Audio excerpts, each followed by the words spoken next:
intro. Y'all ain't ready for this. The disrespect is real.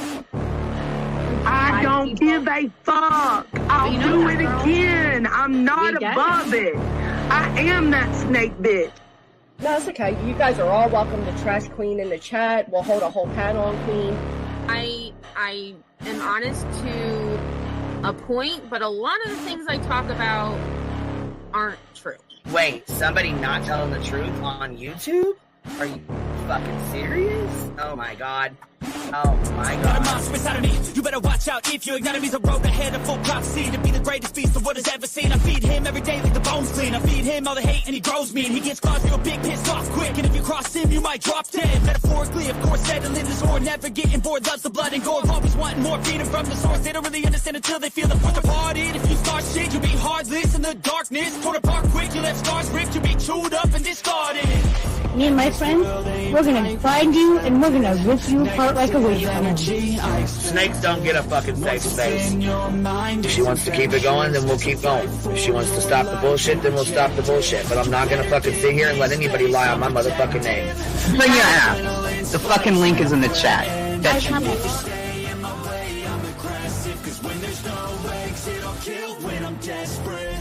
Oh, loose booty, wet panty looking ass boy. Replay that, Queen. Her name is Queen. It ain't really so much Queen. Queen B. Queen B. Queen B. Okay, there. Queen B. Queen B's money. Queen B ain't got no money. Queen B. She always fucks some shit up. I don't know why PJ doesn't get his ass on a motherfucking leash and get his ass under control. Fuck. Better than never. I can feel my heart rate, adrenaline pressure. It's stormy weather, lightning, thunder, pouring weather. Yo, I'm a go-getter, try to do it like me, but I do it better. I got a mind that's clever, the beast inside is competitive as ever. I'm conscious, my subconscious, an accomplice to me. I promise the darkness, I can honest believe. But don't cross me, I might lose control of the lost beast. He's locked away inside with the key control by fight or flight. And I haven't brought it public, you know why? Because someone that I was fucking close to is in the middle of a goddamn lawsuit. How do I get my hands on your stuff? Because I need something to clean these titty broads. My job is just not doing it.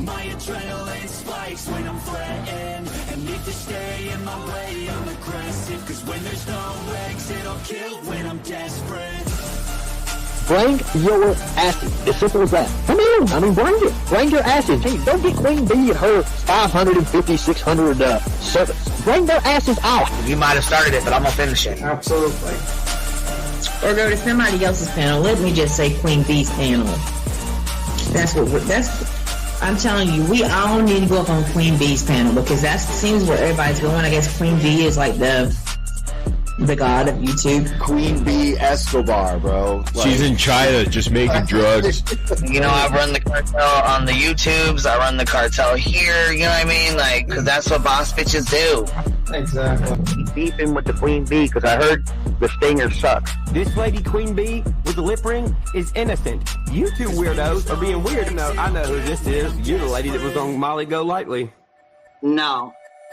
You have no doubt QB can hold her own with any female on YouTube. Let me tell you something we all learned a long time ago. I would fuck her up and drag her from here to China. Let's meet one-on-one. Writing checks their mouth can't cash. Bitch, I didn't write a check my mouth can't cash. I cash all them motherfucking checks. And I cannot for the life of me understand why people put her on a pedestal.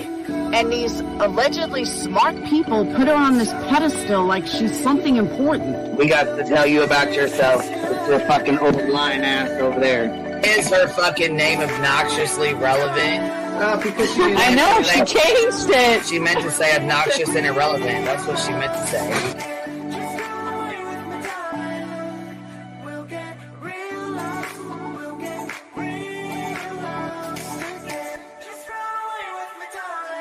And coincidentally, it sounds exactly like Queen Bee's voice because, as I've always thought, Queen Bee is using some sort of slight distortion on her voice when she broadcasts. Exposed!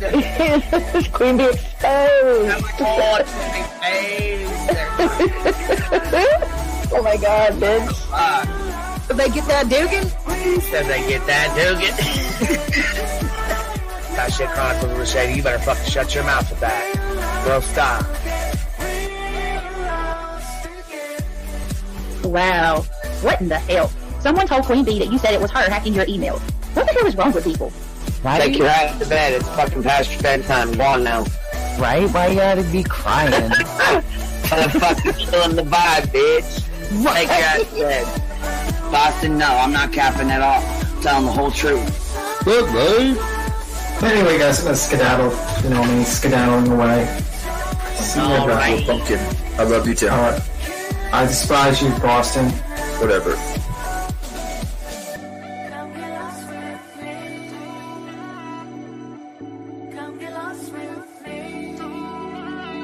Good morning, beautiful. Happy day. Happy day, baby. We got trigger today. Gotta trigger these motherfuckers every day.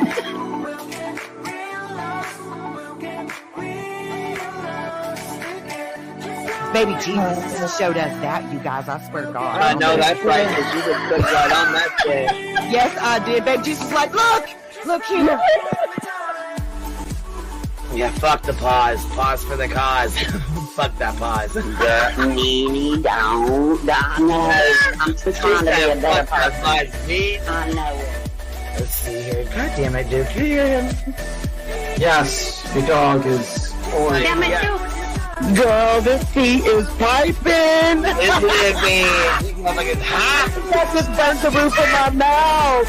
Where's Candy too? Where's she at? You heard that like I heard that one. Fire in the hole. Smoke him if you got him.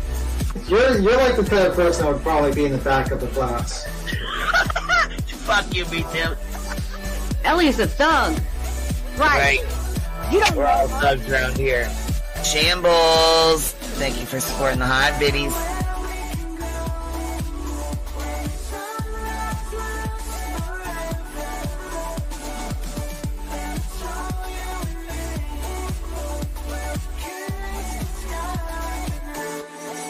Y'all wasn't ready for that, was you? Wait, I wasn't, bitch. I was not. I wasn't even close to ready for that shit. All right, I love you, baby girl. I'm gonna jump off. I love you too, baby doll. Yo, what's happening? What's happening? How y'all doing? How's everybody doing? How's it going on this fine Saturday? We were up late. We were having us a late night stream last night. Give me 1 second here. Let me get this stuff done. Hold on 1 sec. Pop this on here. All right, so that should be going. All right, so yeah, we were on here pretty late last night, catching up with the Sebastian Rogers craziness and all the side circus shit show that's going on with that case. I cannot believe how bad it's gotten. I cannot believe how bad it's gotten. So anyhow, let me start off with, hold on 1 second here. We got Miss Mo back here. I see Seeker with the $20 super sticker. Thank you so much, baby. I appreciate that. Thank you for showing love today on this fine Saturday. Care Bears gifted 10 memberships. Thank you so much. Yeah, I was going to say our memberships have all fallen off because they fall off after 30 days. So if you are no longer green, that's why. If you guys get a membership, please make sure you tell the girls thank you so much. I know that you guys usually do, but I just like to give you a reminder. That is a way to support the channel, and I appreciate y'all. So let me see. Hey, Miss Mel, how are you, baby? I'm fine, and you? I'm trying to figure out what happened because I woke up this morning and I started listening to your live, and I kept hearing my name. I was like, well, what did I do wrong? Well, you were up on the panel last night, and I still have to go back and listen to it, but that's not what this is about. We're doing Sebastian Rogers. So if you want to, shoot me an email or something, or talk to me afterwards or something, that'd be cool. Well, let me do this. Do you have time to? I was gonna say I don't want to go there right now because I wanted to get back into this. No, baby. I understand that. Right. I don't mean to disrespect you, but it worried me because I do care about you now. You and I talk back behind, and you know how I feel about you. Right. I was concerned about you feeling like I disrespected you or heels or something. That's not what happened. This is what I'm gonna do. Yeah, like I said, that's something. I mean, I'd rather talk about it either privately or I can make a different That's live what I'm trying to. because I'm gonna keep this Listen, what I'm saying, to the subject. So listen. It doesn't have to be if I type my number in the back chat, can you call me? yeah, baby, that's fine. Yeah, I got what I'm saying. Or when this, I'm trying to make sure I know what I'm doing. That's either way, it. I just want to Everybody stick is, to the. You know what I'm saying? I just want to stick to the what's going on now instead of getting deviating from the. You know what I'm saying? From the well, you just drop down. You got to come back up, baby, to put it in the back chat. If you put it in this chat, or you could shoot me an email too. Here, let me see. You want me to leave you back there, babe? You said you was gonna put something in the back chat, or do you want me to pull you up? Let me put this on here. I just don't want to deviate from, you know what I'm saying, and turn this live into something else because all right, baby. Are you okay? You back here? Yeah. Oh, did I mess up the title here? Queen. Yeah, I can hear you. I was trying to figure out how to put my number in the back chat like a goofball. I X'd out. I apologize. Yeah, when you guys like shit, you yeeted yourself. You got to be up here to leave it on the back chat. But yeah, as soon as I get done, I'll shoot you a message or call you, or you know what I mean? Whatever works. I just want to keep it to Sebastian because we were on here last night. We were, you know what I mean? And we were discussing this or whatever. I know traders. I apologize. She fussing at me. I apologize. I'm sorry. I was just so super concerned once I heard that, man. That broke my heart because I was like, I'm not going through this. No, there was just some things that were said that really offended me. Not directly right from you, but we can talk later. It's not a big deal. I mean, I'm just gonna keep it. We'll just keep it at that and keep it moving. You know what I mean? Not a big thing. I do appreciate you popping up, though. I hope you're doing well today, baby. I am. I'm scared to push this button and put my number in the chat like a crackhead. Right, I think I put it in the back. Yeah, that part. Okay, let me see here. I got it here.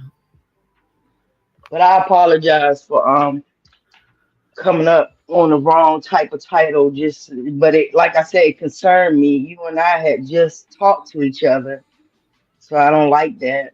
Yeah, so when I you know what I'm saying, heard some of the stuff that was being said over there, I was like, oh, that's not cool. So, and like I said, not necessarily from you, but just things that were said over there, and Yeah, I just went up there to express how she felt about not being contacted and stuff. That was all. I know. Yeah, and I just feel like there's a lot of people that say things that you know what I'm saying, or they say things after somebody passes away when they should have done said it when they was here, and are putting it off on somebody else when it's their own. They got to take accountability for their own.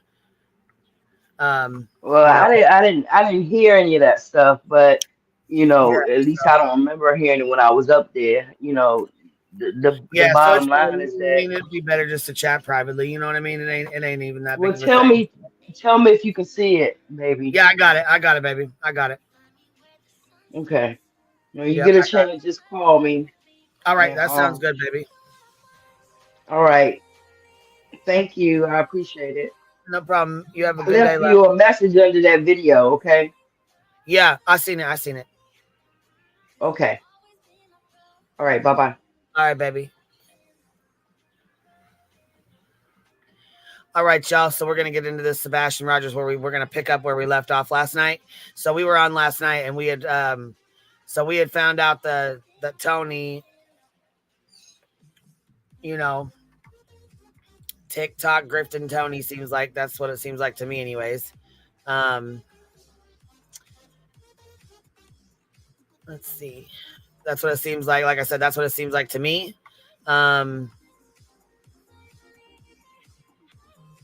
This is let's see. Do this real fast. This is I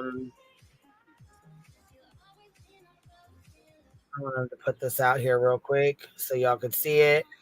Just so it's out there. This is from yesterday. Sebastian Rogers went missing from Hendersonville nearly 3 months ago. The community is not giving up hope by organizing search parties and prayer vigils. Another event is scheduled for this Sunday. Peyton Kennedy is here after talking with one of the organizers. Peyton. Yeah, Nicole, this Sunday, everyone is invited to join a ride for Sebastian, followed by a prayer vigil and a cookout. The organizers tell me that so far, about 300 people are expected to join the ride through Hendersonville, with many coming from out of state. They'll be carrying signs with information about Sebastian. You can participate in whatever vehicle you would like, whether it be a car or a motorcycle. No registration is required. There will also be an escort by Hendersonville police. At 4 p.m. at The Rudder. It's a restaurant on River Road. The engines will start at 5 p.m. and the vehicles will end at Beach High School for a 6 p.m. prayer vigil with multiple speakers, followed by that cookout. Shalon Williams, who typically leads the prayers at Sebastian's vigils, says this is a story she believes has touched hearts near and far, and it's clear in the amount of people they have traveling to Hendersonville for the event Sunday. We have a missing teen who's 15 years old. And at this point, we just need all hands on deck. People want Sebastian home. And so many people across the country have reached out to us and just, how can we help? What can we do? So this would be one of those ways to show your support. And with rumors continuing to circulate regarding Sebastian's disappearance, the Sumner County Sheriff's Office tells us this morning there is no new credible information to share. They've looked into these. Okay, I want to play that again real fast. Continuing to circulate regarding Sebastian's disappearance, the Sumner County Sheriff's Office tells us this morning there is no new credible information to share. They've looked into these social media statements that are swirling and found them to be false. So Tony's the one that put those out there. We watched that last night, but you just heard her say, yes, this is from yesterday. They're false. There's no new credible leads. No new credible leads in this case. There's nothing new. And also, T-Rev, I'm speaking straight to you from me, from Queen Bee to T-Rev. Since when is it okay to go to the parent of a missing child and sneak a picture with their legs hanging open and post it on your fucking Discord? Since when is that okay? We sneak pictures of people now, like you sneaking pictures of him? Because I mean, this picture don't look like he even knew it was taken. So, and I'm putting it up right now because I cannot believe that you did that.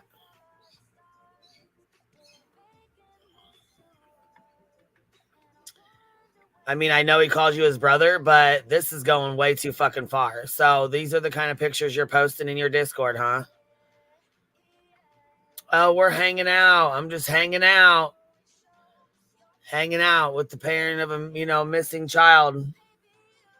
You're just hanging out with him, huh, T-Rev?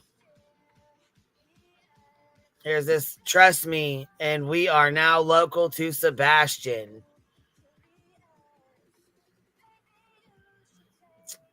I'm sure that's a lovely picture. That is a lovely picture. Yeah, so what the fuck is that?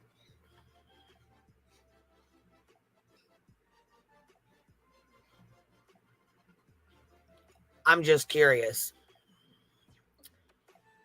So then,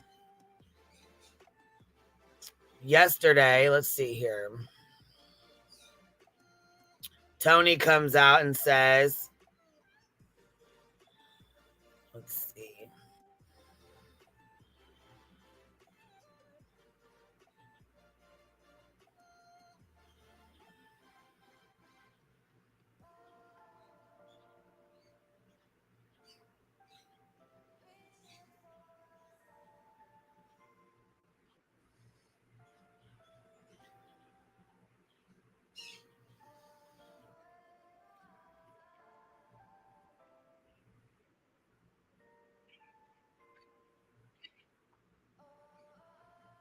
Okay, so yeah, sneaking pictures like that, not fucking cool, dude. Not cool at all. I don't know what the fuck that was, but that was not cool. To be sneaking a picture of him like that and then posting it in your fucking Discord, like posting a picture of his fucking legs hanging wide open. Like, come on now, man. Seriously? Seriously? Like, that's really... He's supposed to be your friend and you gonna do him like that? Really? Because that is a gnarly ass picture if you ask me. And I don't know. I mean, I don't know. I can tell you right now, I'd be pissed if somebody claimed to be my friend and did that to me.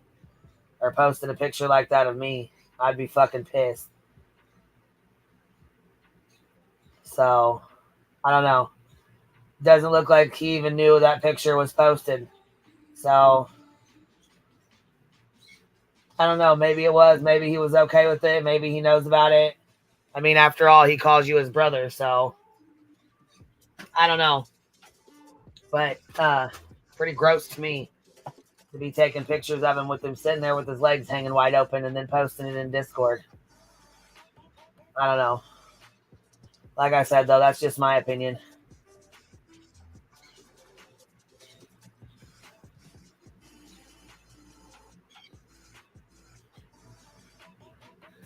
So, I don't know.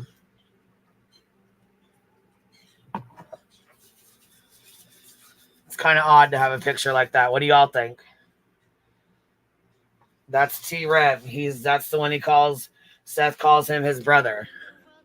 Now all of a sudden he's there with Seth and he's got a picture of him with his legs hanging wide open. So that's kind of odd to me. So anyhow, Seth basically tells Chloe and Heather that they are no longer needed. They're no longer needed and, you know, they stepped down or whatever. Basically, they stepped away. So then Seth hires Tony, right? Tony Mathis. Tony Mathis comes on the scene. He does interviews. He's like, oh, I'm going to do this. I'm going to help. I'm the PR team. I'm going to do this, this, and this. And we're going to make things better. And I'm going to take it all, you know, make social media. I'm going to take all this nasty stuff away. And we're going to fix it right up. But first, I need you all to hire my team, which consists of Nina Glass, Delina, whatever the hell her name is. Nina Glass is what we'll go by. She's also a piece of work with a colorful past. Then you have Stephen Crabtree, who is also an acquaintance, who started the rumor. Well, I don't know that he started it, but I think either he started it and Tony carried it, or Tony started it and Stephen carried it.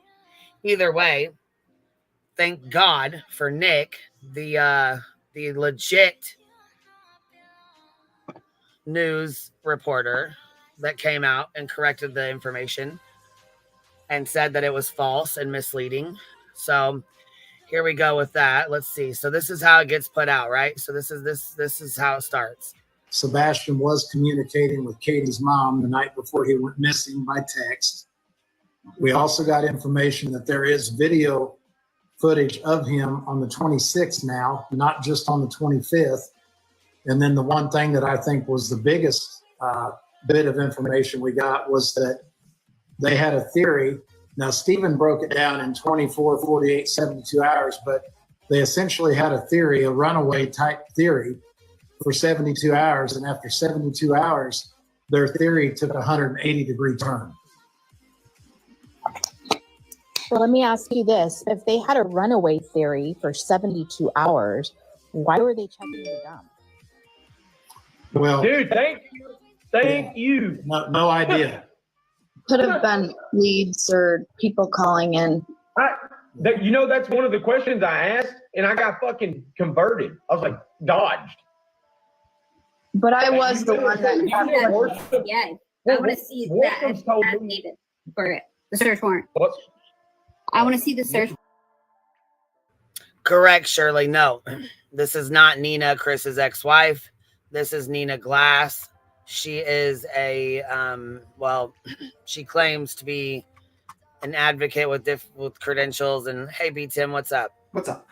Hey, KK. Yeah, so she claims to be someone that has credentials, and she is she seems like she's no more than a liar and a fraud and a con too. There's actually a video of her in court that we played last night. We'll play it again today for those that have missed it. But yeah, pretty much a crook, you could say. Yeah. That gentleman, that young man that has the southern accent, all of it kind of reminds me of like Ryan Upchurch a little bit with his voice, kind of. Am I the only one that thinks about that when I hear that guy's voice? Did you see that picture that was posted by T-Rev? T-Rev basically went to Seth's house and they were sitting there hanging out, and I guess he snuck a fucking picture of him, and his like crotch is like hanging out. Look. Oh, you gotta show me. Yeah, T-Rev yeah, this is in his Discord. He's like basically snuck a picture of Seth sitting there with his legs hanging wide open. What a fucking shot. What a picture, boy. What a picture. And why would he take a picture of him? Trust me, and we are now local to Sebastian. So what was to prove to his people that they were there, I guess. I mean, I don't know. I have no idea, to be honest. So did he just basically took a secret photo of Seth? Yeah, pretty much is what it looks like to me. That's what it looks like to me. What do you guys think? It looks like it to me, but I don't know. I mean, because if he was like, hey, Seth, let's take a picture. Or, hey, Seth, can I take a picture? I can't see Seth being like, yeah, looking at the TV with his legs hanging wide open. I mean, seriously, come on. Yeah, that's not a good pose to make. And why is T-Rev doing him like that? If that's his brother and he's supposed to be looking out for him, why in the fuck would he post a picture like that in his Discord knowing damn well he's going to get clowned for it? I swear to God. He used legs hanging wide open and shit. What? Come on, man. He used to be a reviewer for church and others. What do you mean he used to be a reviewer? Who's used to be a reviewer? Oh, you mean T-Rev? Yeah, I know. Yeah, he was. He started off with that bullshit. So T-Rev's out here sneaking pictures of folks with their legs open. How fucking weird. That is weird, man. That is so fucking weird. Oh my God. So... I mean, do you think he knew? Because I don't think he knew, but that's just an opinion. Yeah, T-Rev is at Seth's house. Like he's with Seth at Seth's house, local to Seth, yes. Or Sebastian, I'm sorry. Hey Cheesy, what's up, girl? What's up, Cheesy? Hi. I knew you'd come up here and get in on this, girl. Look at this shit. What the hell is wrong with this guy? Which? I know which one. I know. You need to be more precise with your language here. This whole case is just getting so crazy. I just can't even believe it. And the sad thing, I mean, I would probably enjoy it, the drama, if it wasn't about a missing kid, but this is sickening.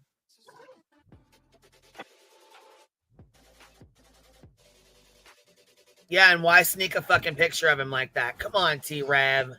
Right. I wouldn't even do that to my worst enemy. I mean, what the hell? You don't... And then he posted on his Discord. How did that leak? Yeah, and he's got a big ass Discord, so that leaked out of his Discord, basically. Oh hell yeah, it did. Oh,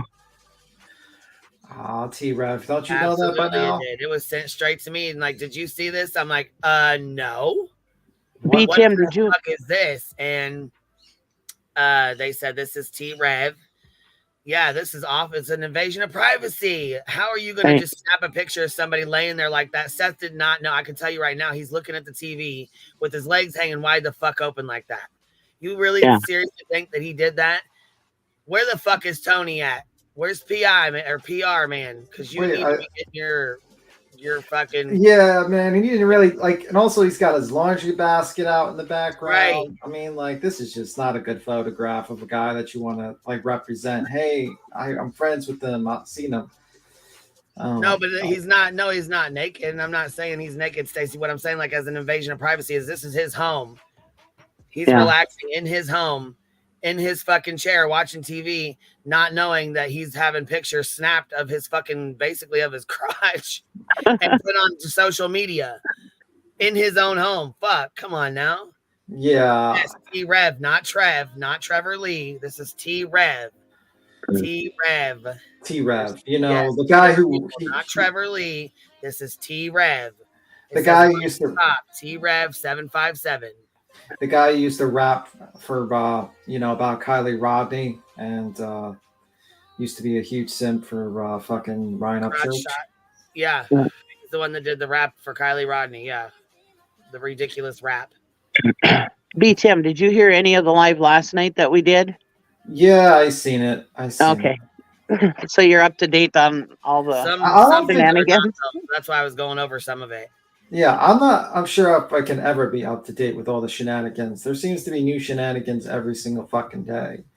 Like, it seems like this is like a call to anyone that wants to kind of grift off of this case. They're like, calling all grifters. We need everyone here. Come on, guys, come on down. You know, Seth's willing to hire any grifter you want, you know?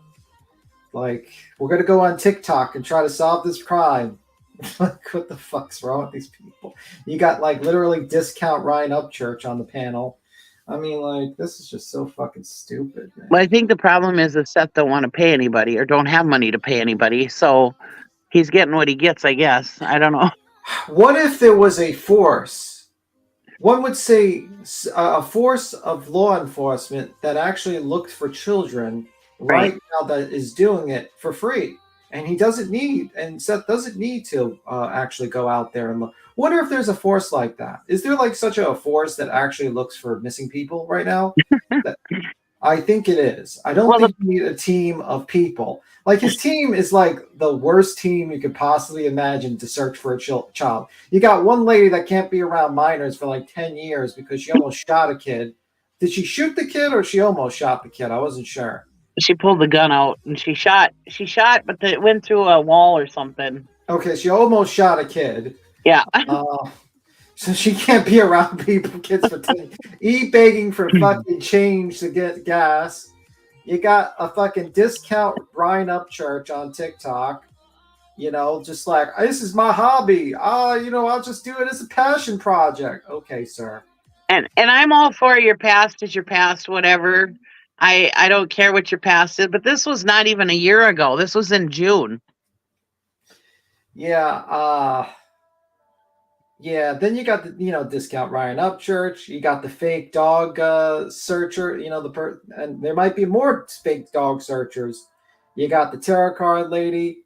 You got like fucking Mathis, who's basically like that Tony Mathis or whatever, who's basically, I don't know what the fuck he's doing.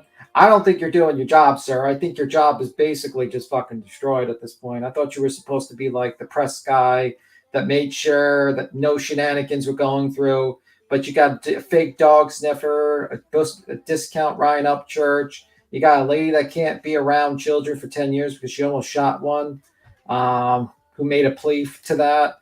You got it's fucking ridiculous. You got Underwater Brothers or whatever. One of them was an RSO, yeah. RSO. I don't know what else. Am I missing anything? Am I missing something? Because I'm just like confused at this point. But Chris and Katie are the bad ones. Chris and Katie, who are waiting for the police to do their job, are the bad ones. Right? They're not doing anything. They don't care. They're not the ones like Seth. I wouldn't have any of these people around any children, to be honest with you. Like, especially the diver and the lady that almost shot a kid. I think these would be the Z team. Like, this would be the last team you'd put together, right? And it's like he doesn't do any background checks. And Tony Mathis, I don't know what the fuck you're doing. You're like literally like not doing any background checks of anyone that jumps on, and then you're like you got secret information being released to you, and that you're just running to the cop like on TikTok to talk about. Like, bro, what is wrong with you? It's all right. But if you want to continue, you can continue playing that video while I just was like shocked. Absolutely shocked. And don't forget that Tony says these are all his good friends. He backs them all. I wouldn't back any of these people, to be honest with you. I don't think he knows the underwater diver person, but that's another grifter of another set of group of grifters. Yeah, no, I meant these few. And then that Julia, she's a handler or whatever, and we don't know about her yet. We're wondering because she's a little shady too. Yeah. Even though she's got credentials. Yeah. By the way, when I say grifter, it is an opinion, my opinion, not a statement of fact, just in case someone wants to be, sue, something like that. Just in case. Statement it is an opinion, not a statement of fact. Beats in the Cajun Navy brought in Julia dog handler. Ah, okay. Yeah. Why doesn't he ask local churches to help him? I'm sure they would. Well, the Grift Dream Team beats him. Oh my God, that is a good one. The Grift Dream Team. GD@T. So yeah, basically we heard what he said. We heard what he had to say. So Tony is he's what can we say? He's wanting to hire. Basically, he came out and said that there was new information and there was no new information. So there was nothing new about it at all. So then he wants to hire Nina. He wants to hire this Stephen Crabtree. Then Stephen Crabtree comes out and he apologizes for the bullshit he fucking pulled. Knowing damn well he's lying. Oh yeah, that's what the guy was talking about. The discount Ryan Upchurch guy. That's what I called him. Oh, the Ryan, that's who you called. Oh, Stephen Crabtree, you called him Ryan Upchurch? Yeah, he kind of reminds me of Ryan Upchurch. He reminds me of like a discount Ryan Upchurch. His voice kind of sounds like the same thing.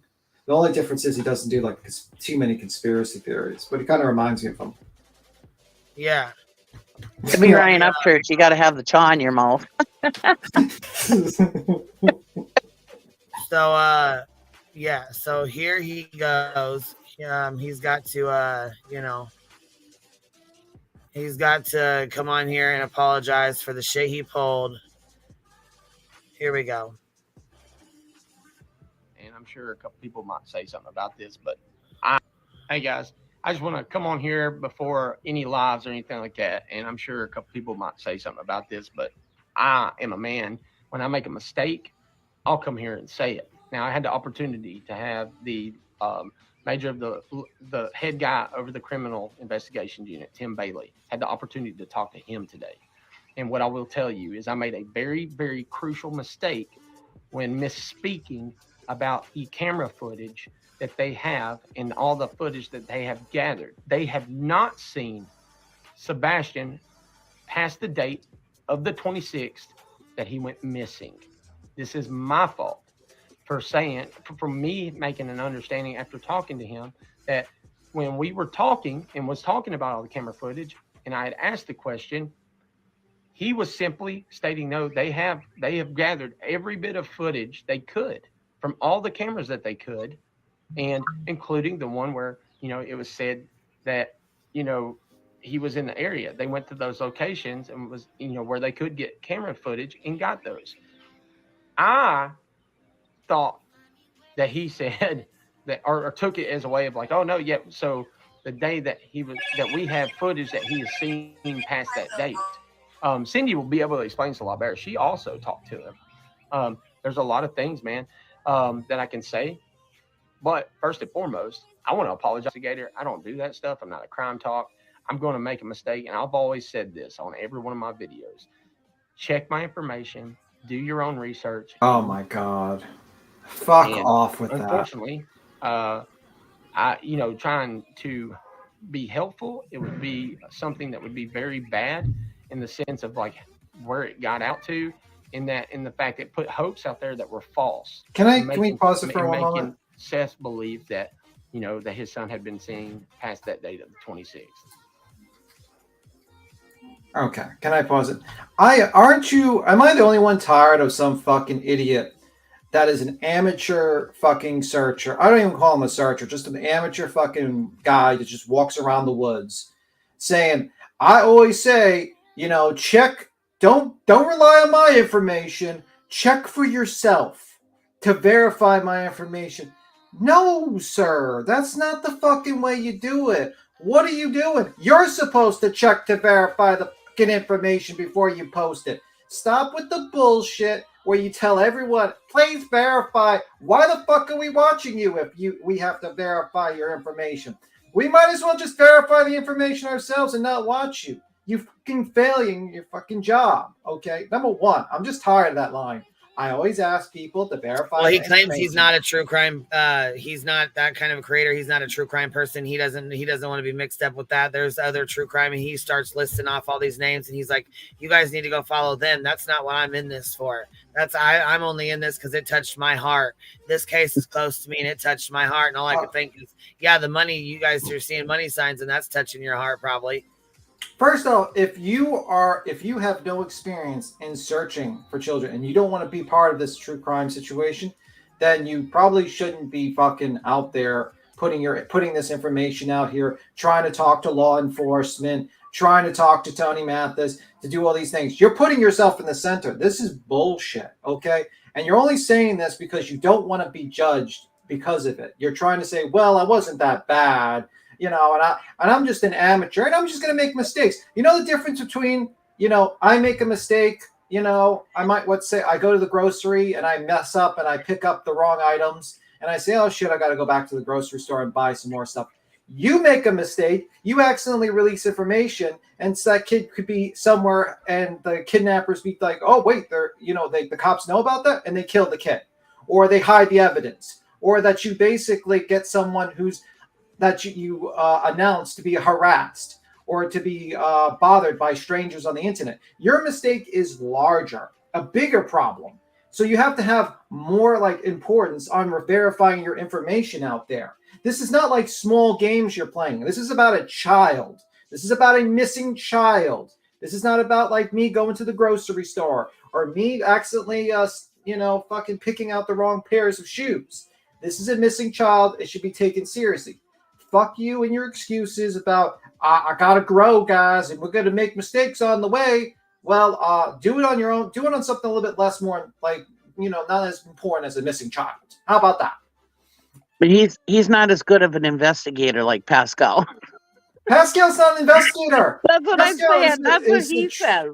That's not what I'm saying. That's what he's saying. Yeah, I know, but Pascal's not an investigator. He'll tell you he's not an investigator himself. He is a true crime / I would say commentary channel. I would say that much because he talks about other things other than true crime. I think he talks about other events. Okay, JLR. I guess you could call him true crime, but basically he has the camera pointed in the woods. I mean, at this point, at least he does his fucking research. Shit, right? Oh my god. Fucking heels is gonna kick you. I mean, at least he's doing his research. I mean, these people are just pulling shit out of their ass and saying, "Oh, we got a new lead. We got new leads." And he was talking to the grandma, this, that, and the other. When all in all, it's false. And so this actually, I wanted to say this. We'll finish this real quick. And so we have Tony's team. We have Tony. We have Steven. This is Steven. Okay. That I am truly sorry for. And when talking to Tim was very, very nice, very positive. He said, one of the main reasons why he did not, that they don't like doing press releases every day, in every week or anything, is because in all honesty, he doesn't want to deliver nothing burgers. He don't want to get Seth and the family's hopes up. There's a lot more to this I can say that I can't put into words correctly, because I don't think I'm the person that should be doing this, right? This should come from Tony, Cindy, people that are credible. I went up there, absolutely. And Tim did tell me that David in our conversation was recorded, which is great to know. So you should be able to get that information, right? But first and foremost, I wanted to come on here without going on anybody's lives and tell you, hey, I made a big fucking mistake on a key detail point when it come to if Sebastian Rogers was seen on the 26th or after the 26th. And see, that's the thing. Tony put the information out, or Steven did, and Tony carried it. So then he spread that information, that false information, which then, of course, people are going to start calling, and then they're going to call, then their timelines, they're going to have to start redoing their timelines. And then, You know what I'm saying? It bogs down social media once again. You go to social media, you lie, you put out false tips that were not, or false information that was not credible, and you know is not credible.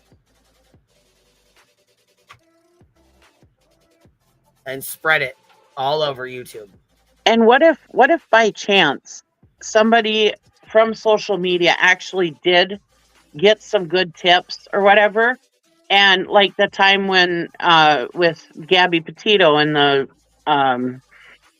Red, White, and Buffoon or whatever their names are, and they had that credible video. Law enforcement isn't going to take anybody on social media seriously when this kind of stuff is happening.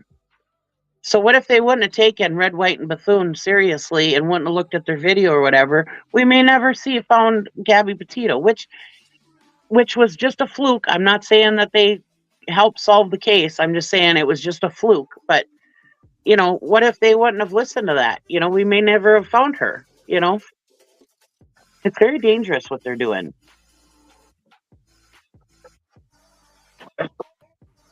Yes, Kendra, yes. She said people are dumb if you believe things on social media and not do your own research. Yeah, there's a lot of people that just believe what they hear. They'll hear it and run with it.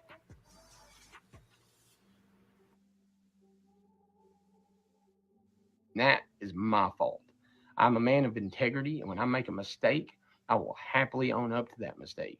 I'm sure I'll get ridiculed and dragged all over the place, but at the end of the day, it ain't going to stop me from doing the preparations for planning for a search team to come and do what I got to do to take part and to be able to bring Sebastian home.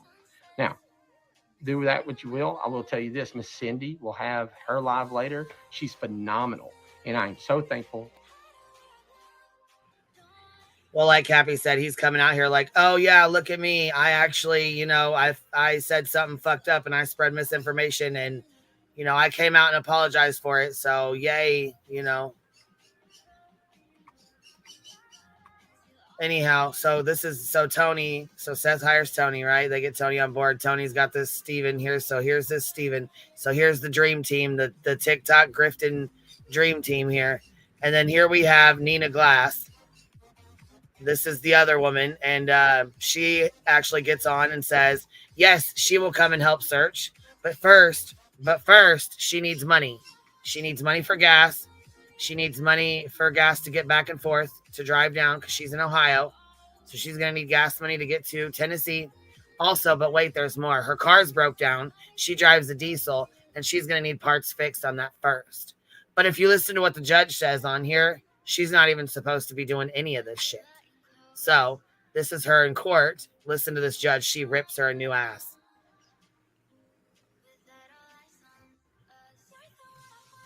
All right. And Caroline, I signed that.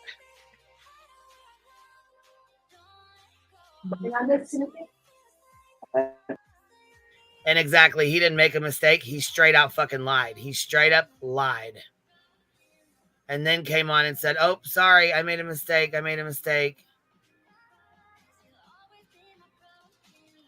Why wouldn't we just donate to EquiSearch to do another search as opposed to these criminal grifters? Yeah, that's kind of what I'm wondering. What the hell they're thinking? I mean, what are they thinking? Bodie, you said it wrong. It's equal search, according to that crab guy. Equal search. You're getting it wrong. I'm sorry. You need to speak better. Equal search. And so, yeah, they're the only ones with the true professionals. Seth's current team, his current dream team is Tony, Stephen Crabtree that we just watched, and this Nina Glass. All right, here we go. That's done. Rashawn, this is an application. And y'all listen to what she said. Like, really listen to what the judge says, okay? Really listen. A bunch of useful idiots. You got it, baby. You got it. Look at you, Ellie Mae, out here talking. Look, you got it. A bunch of useful idiots is what it seems like. I'll tell you that right now. The court is calling 2023 CR 3548, State of Texas versus, how do you pronounce your first name? Delina. I've been mispronouncing it forever. State of Texas versus Delina Glass. Could I have parties announced for the record for the state? Jason Garrett, Your Honor. Defense. Adrian Pettis. And are you Miss Glass? Yes, ma'am. Counsel, have you received all the discovery in this case and did you review it with your client? Yes, Your Honor. Court will find that the state is in compliance with discovery. Ms. Glass, I'm showing you what's entitled Application for Deferred Adjudication or Community Supervision. Did you review that with your attorney? Did you understand it? And did you sign it? Yes, Your Honor. Showing you what's entitled True Bill of Indictment. Did you review that with your attorney? Did you understand it? Yes, Your Honor. Counsel, do you waive the reading of the indictment? Yes, Your Honor. State, are you proceeding on the indictment as presented? We are. Ms. Glass, I'm showing you what's entitled Court Admonishments and Defendants Waivers and Affidavit of Admonitions. Did you review that document with your attorney? Did you understand it? Did you sign it in all the appropriate places? Yes, Your Honor.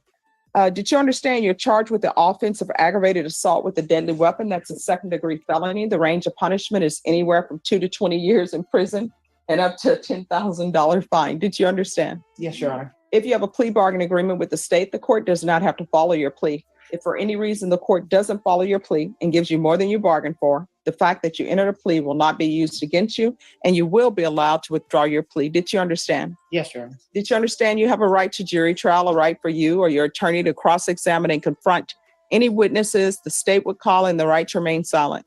Yes, Your Honor. Did you understand by entering this plea bargain agreement you were giving up those rights? Yes, Your Honor. And did you intend to give up those rights and enter into a plea in this case? Yes, Your Honor. Did you understand if the court were to grant your application for deferred adjudication, if for any reason your deferred adjudication were revoked, the court could find you guilty, sentence you up to 20 years in prison and up to a $10,000 fine? Yes, Your Honor. Counsel, has your client been able to provide you with any defenses? Yes, Your Honor. Do you believe she has a rational as well as a factual understanding of the charges against her? Yes, Your Honor. Do you believe she's currently competent and was legally sane at the time of the offense? Yes, Your Honor. Ms. Glass, has anyone threatened you, coerced you, or placed you in fear to get you to enter this plea? No, Your Honor. Has anyone promised you anything other than the plea? No, Your Honor. Are you satisfied with the way you've been represented? Yes, Your Honor. Are you a U.S. citizen? Yes, Your Honor. Court will find that defendant has knowingly and voluntarily waived her right to jury trial. Showing you the plea bargain page. Did you review that with your attorney? Did you understand it? Yes, Your Honor. According to the plea, there's a $2,000 fine, affirmative finding of deadly weapon. State recommends deferred adjudication. There's to be restitution to Brianna, B-R-I-A-N-N-A, Brown. Did you understand that to be the plea? Yes, Your Honor. Defense? Yes, Your Honor. State? It is, Your Honor. Showing you the waiver of appeal paragraph. Did you review that paragraph with your attorney? Did you understand it? Did you sign it in both places? Yes, Your Honor. Did you understand by signing that you're waiving your right to appeal? The only items that can be appealed are written pretrial motions that have been filed, heard, and ruled upon by the court. Did you understand? Yes, Your Honor. Counsel, have there been any such motions? No, Your Honor. Next, I'm showing you outside the plea bargain agreement. State is requesting that your community supervision be for a term of 10 years. There be a term of 10 years. 10 years. She ain't supposed to be doing this shit. Not at all. Top evaluation, 200 hours of community service restitution, no contact with Brianna Brown or the family of Brianna Brown. Did you understand those are recommendations from the state and the court does not have to follow those recommendations? Yes, Your Honor. Then to the offenses charge, how do you plead? Guilty, not guilty, or no contest? No contest. State, any evidence? Yes, Your Honor. State officer is with them along with all the statutes. Any No. objection? No objections. All right. And state, have you had a chance to speak with the complainant? Oh, we have, Your Honor. All right. All right. You may continue to confer. Ms. Glass, I'm showing you what's entitled Waiver and Consent to Stipulation of Testimony and Stipulations. Did you review that document with your attorney? Did you understand it? Did you sign it in all the appropriate places? Yes, Your Honor. Again, did you understand you have a right to jury trial, a right for you or your attorney to cross-examine and confront any witnesses the state would call in the right to remain silent? Yes, Your Honor. Did you understand that today the state will be presenting evidence in the form of witnesses' statements and police reports, but most importantly, there'll be no live testimony? Did you understand? Yes, Your Honor. Court will find that defendant has knowingly and voluntarily waived and consented to stipulation of testimony and stipulations. Court will accept into evidence states exhibits 1 and attachments and review the same. Dinah, I'm sorry, I'm going to slow it down. Yeah, she has no business even being involved in any of this at all. Yeah, I would say No so. business. I would say so. Like, it's kind of ridiculous at this point. Cheyenne said, wow, she could go to prison for 20 years if she messes up. This was no little crime. Oh, no, they're about to tell you the crime. She pulls a gun out on somebody. Yeah. Oh, here, let's... yeah, baby, keep listening. Here we go. This is the fucking dream. I just realized This is who that. Seth Stephanie, wants you're to talking too go find fast. Sebastian. This is who they would rather have up in there. I feel like the dream team gets worse and worse. Like we thought, like Benny Keys and all these people. The Grift team. We thought like Benny Keys, JLR, and Molly and Betty were like the worst, and then they surprise us. With, They ain't got nothing on these guys. Shit. This is way worse. This is way Right worse. here, don't get to shit. Like, okay, you know what? Yeah, we're gonna come look, but first I need money. First I need money to fix my car. Then I need money. What'd she say? First she needed money for gas, and then she's got a diesel. Then she needed money for room and board. She's gonna need money for this, and they're gonna set up a fundraiser. Get out of here. Well, then, did I see somebody say that Steven sent her the money that she needed? I really hope you didn't. I thought I saw that in chat last night. Somebody said Stephen Crabtree sent her the money. That's what I thought I saw in chat last night. I don't know. I take it for a grain of salt, but I thought I saw somebody in chat say that. It's like, oh my god, what a fucking mess! Oh my god, it's like a divine. I'm glad, you know what? And I hate to say this, like I said, but I'm glad JLR called this out. I'm glad he put this out there. You know what I mean? Heels is gonna fucking haunt. Like Heels is gonna haunt you for saying that. She's gonna come down and fucking start. Yeah, I was gonna say she's gonna come haunt me for saying that. She's gonna kick you now. No, but I am kind of glad that he did put out that there was something going on. And then, well, Dolly's actually the one I think that put it out too. I think he's the one that, because there's some kind of a petition to get Tony off of the case or something like that. Now, see, I haven't seen the petition or whatever, but they said there was one going around to have Tony removed from Sebastian's case or whatever. You know what I'm saying? Removed from being the PR guy. Oh, this was September. This is even sooner. I thought Voices said it was June last night.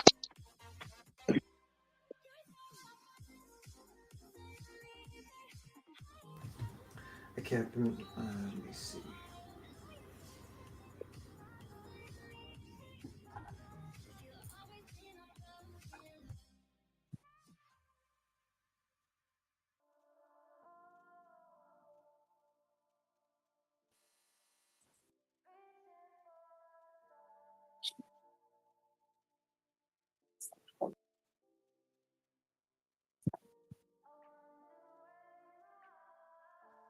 The judge is like reading this, like, what the fuck? Apply for deferred adjudication. Are we proceeding with sentencing?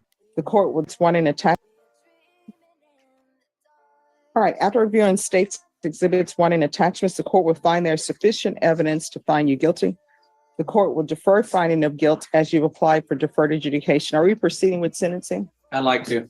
Anything you wish to say on behalf of your client? Judge, I just ask that you follow the agreement. Outside of the agreement, Judge, my client is indigent. Specifically, she's on disability. I'd ask the court to consider probating the fine in full or partially, in addition to probating some of the community service. All right. Why were you late for court? I had to bring an Uber down here, and then I come from Universal City, and the traffic was horrible. All right. She did text me this morning too, Judge. All right. What is your disability for? I've had 5 back surgeries, 2 knee surgeries. So you really ain't got no motherfucking business out here searching for nobody. What happens if you fall and break your back, or you fall and hurt yourself or something? No. Are you kidding me right now? And you're on disability? You ain't got no business doing none of this, not to mention your fucking criminal record and your background. Well, I mean, I guess so. If she falls, then they'll have to send a search party for her. I got a bad knee, 4 knee surgeries, and arthritis, and there's no way I'd be in those woods of Tennessee searching. Exactly. Come on, man. But then she wants money for room and board and all this. Just wait till you guys see the rest of this. And ongoing autoimmune disorders. All right. So I'm reading the police report. So it always appears. See, she gonna read the police report. Like I said, I really like this judge. Now listen, she's gonna read the police report so you guys can listen. It's right. It's the scheme team. They claimed it. I'm kind of scared what's going to be like the next team after this, because I don't know if it can get any worse than this team. Yeah, she wants money to drive to Tennessee. She wants money for room and board. She wants money to fix her truck so she can get there. But she can't even walk fucking goddamn a mile down because she got 5, back surgeries, 2 hip surgeries, a knee surgery, and sit your ass down surgery. Shit. And an autoimmune system. That females want to fight over some boyfriend who could care less about either of them. So explain to me why you thought it was appropriate. Your daughter's ex-boyfriend's girlfriend is coming over to have a conversation with her. I say conversation loosely. And so your daughter calls her brother and says, hey, this girl is coming over. So instead of anybody saying, let's call the police, everybody's like, oh, she's coming over to start something. And the brother's like, well, I'm going to come over there to help in case there's any problem. Nobody thinks of calling the police. Then you get involved. You fire a shot. You could have killed her. And I'm reading this. The book. You heard that? Now you get involved. You come out. You fire a shot. Means she's out here fucking shooting at folks. Right. Maybe Seth will share his massager with her. Yeah, well, I mean, I'm just curious how he thinks she's gonna have any kind of it makes me wonder if he knows about this, because how can he, as a corrections officer, work with someone who he's essentially, would be a guard to? You know what I'm saying? He's a corrections officer. I just don't think he's actually looking in the backgrounds of these people, and he's just like, oh, thank you very much. He shouldn't have any kind of connections with a motherfucking person like that, doing that kind of bullshit. Right. Yeah, I don't know what he's thinking. I don't know. Honestly, I really don't. I mean, I just don't. I'll be the one to say it. That's not a good look at all for him.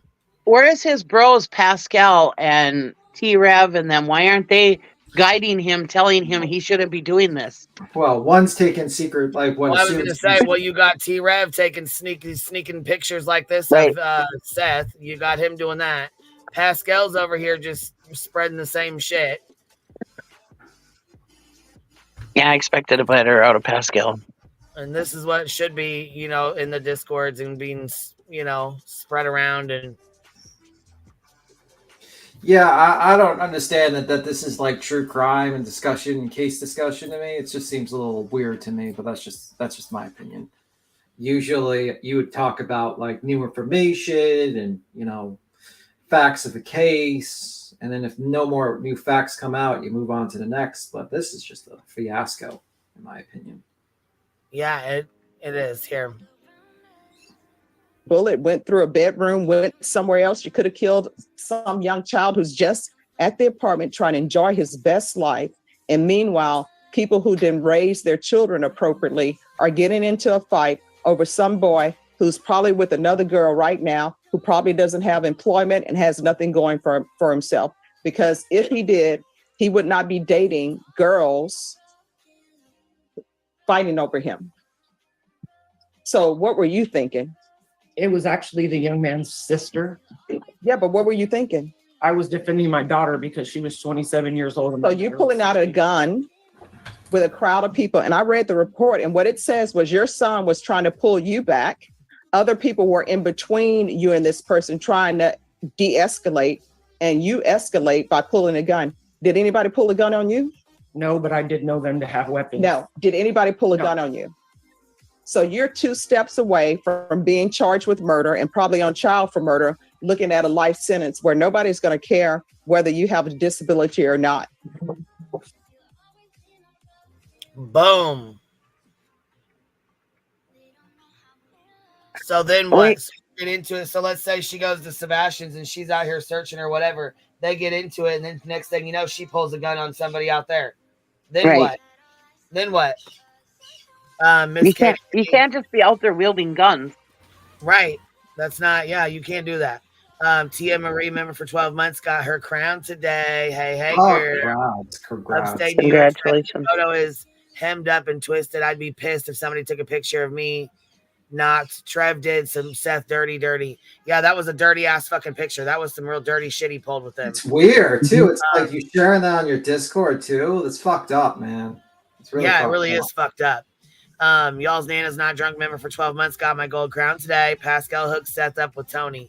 Oh, I didn't know that. That's how he met Tony then. Okay, I was wondering how he got in contact with him. Way to go, Katie K, Pascal. thank you for gifting 10 memberships, baby. I appreciate that. Seeker gifted 5 as well. Thank you so much, baby. Law Nerd member for 12 months. Attention is currency. That's right. Well, as Cappy says, clout is the new currency. Yep. She says attention is currency. Yep. Here we go. Yes, ma'am.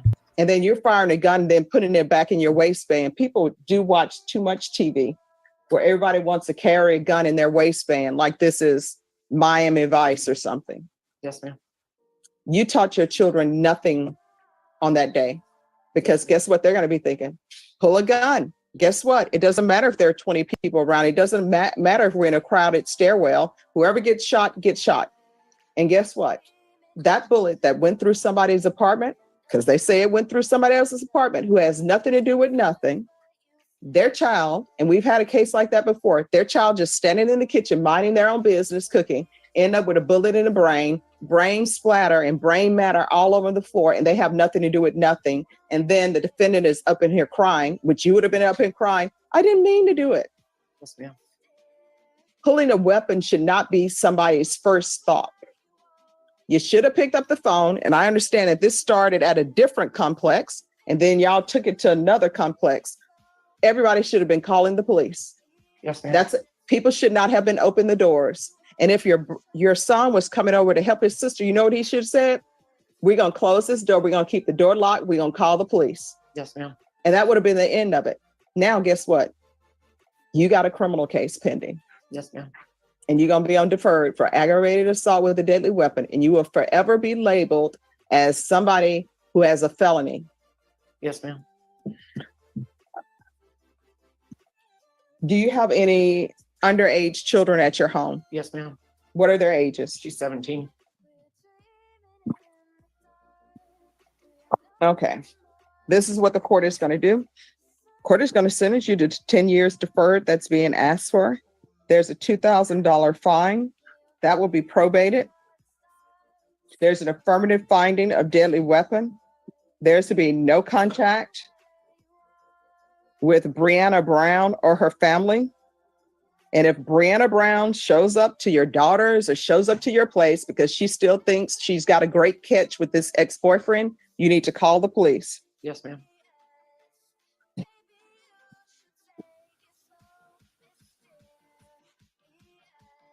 $200 hours of community service restitution. Do you have any grandchildren? Yes, I have 3. And who's the parent of those? My 26-year-old son. All right. Do you ever babysit? Yes, ma'am. 3 days a week. All right. There's going to be parenting classes. I'm going to want regular UAs. If you're drug tested today, what are the results going to be? Negative. All right. We're going to do a UA today. Regular reporting by Zoom or in person. They're going to hit her with a drug test today because, in the police report from before, it says that she was, well, I don't even think it was a police report. I think it was just a post that somebody was writing. But they said before that she was drinking and under the influence of drugs, and that one of the family members came up to another one of the girls and said, we have concern that she is under the influence. And she wanted the fucking parents that she was working with to meet her at the bar. Are you kidding me? How unprofessional do you have to be? Then again, I'm just like, people are like, why wouldn't they check? Why wouldn't they check? Why don't they check these people? You know what, though?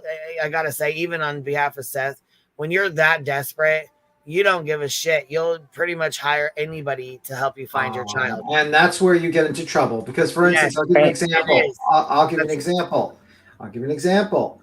Dylan Round's grandparents just randomly went on Facebook and hired some guy they thought was a PI, a guy who thought he was such a great guy. And guess what happened? 2 years and plus of harassment and bullshit. Nonstop bullcrap. Yep. And that's when you can say stuff about Chris being an asshole or whatever. But he's using his head. Like he was saying, he's checking people out before he lets them on their property and stuff like that. He's using his head because he's the stepdad. And yes, I'm sure he's upset about Sebastian being missing, but he's probably not as bad as the parents are. And he has a little bit of a head on his shoulder where he can say, hey, wait a minute. And plus he's probably a little more educated than Seth is. But anyways, at least he's using his head. But everybody thinks he's the bad guy because he won't let this person and that person just run willy-nilly all over his property.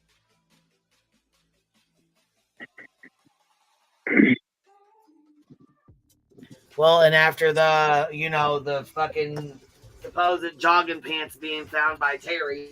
Right. Yeah, I mean, what people don't realize that now she's saying that her tires are slashed. Yeah, Terry's saying now her tires are slashed and that she's being harassed and all kinds of crazy shit. Well, that's the thing. You don't know what these people plant on his property or whatever. I mean, right. I wouldn't want nobody on my property. I'm sorry, No. but I don't care. Nope. I wouldn't want none of them people on my fucking property. Sorry, They not allowed- sorry. Stay the fuck they off. allowed law enforcement on there. That was enough. Yeah, I don't know what you guys got going on, and I don't want you on my fucking property. That's exactly what I would be saying. No, stay off. Stay away from me. Let Ellie handle it. I want to find my damn son, and I don't need you and your bullshit. Yeah, and I would just say most likely, the more times you go out there and you're desperate, you're inviting these people, they're using your credibility to basically trick other people to give them money because they think, oh, well, Seth would look into these people. Seth looks like a nice guy. And they use that, and you're helping basically innocent people getting preyed on. And it's irresponsible, Seth, to be honest with you. And also it's just very irresponsible. Because now people are possibly giving their money to people that are just, in my opinion, if this lady did this, she has no business being around searching for anyone. She shouldn't even be searching for socks, let alone children. Okay, and you're basically you're letting innocent people, good people that want to help you and your son find your son and help out, being bamboozled and scammed possibly to give money away that they probably might not have the money to give out. It's a tough situation out there. They might not have like hundreds of dollars to just throw away and never think about. They do it in the goodness of their heart. They don't have this money. They're willing to help you, and you're being irresponsible, Seth. You're being irresponsible with this because you should pay attention to this so good people don't get scammed. That's just my opinion. And so that, and then it chips away your credibility when you actually need to get credible people around you to help, because you need volunteers, but you need credible volunteers. You need people that are actually going to go out there instead of just using your name and you're using your social media group, Sebastian's Army, to basically trick people to give them money. It's just really, it's sad. I mean, it's not just Seth who's being bamboozled, but it's the good people that are willing to take time out of their day to watch, to spread awareness, and to give money that are being bamboozled here. And it's really fucking disappointing that Seth does not see that. He works with criminals every day. You'd think that he would check people out. I'm sure he hears stories at the jail of what these people do to people. I mean, you can't tell me, that he's just not very bright, and he's very naive, in my opinion. Well, I mean, I would think that the first thing I would do if I was Tony Mathis is be like, okay, let me do a background check on you. Let's just do a simple BIN verified background check on you to see if you have a criminal record. That would be the first thing I would do. That would be a very simple step. It would cost you, what, $20? Do a background check on Tony Mathis once. Yeah, do a background check on everyone that you're just working with, because you don't know. Because the thing is, let's say like you're in a scenario this child has been kidnapped, right? What would be the best opportunity for the kidnapper to get insider information about what the cops did? To work with the people that search. To work with the group, to be in the group, in the social media group. For instance, that the case with that Spanish couple, one of them was Soto. I'm trying to remember her name, the couple. Savannah Soto. Savannah Soto. Wasn't it? I think it was no. I think was it. They were killed. She was pregnant. I'm trying to remember. Okay, That thank was you. Savannah Soto, wasn't it? Thank you. I think so. One of the killers were in the actual Facebook group, watching the Facebook group, right, for new information. So what was the situation? You don't think that there's a possibility? Let's say this kid's been kidnapped. You don't think it's a possibility that they'll be watching the Facebook group and social medias just in case to find out anything you're going to possibly leak? Did you ever think about that? With their criminal history, who the hell knows if these guys aren't involved? I mean, I'm just saying, I don't think they are, but I don't think who knows? they are, but I'm But just who knows? saying, you don't know if like a person might want to come near you, thinks to themselves, let me get new information that you might leak out and keep an eye on you close up. It's very simple. But you can keep on playing. Sorry, Quinn. Anger management classes.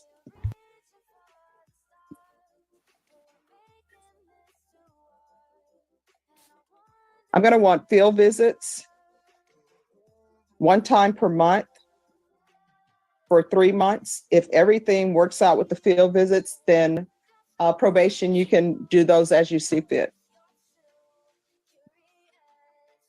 And the MRT course. Probation, is there anything else she needs? Want to do proof of disability or SSI or? Yes.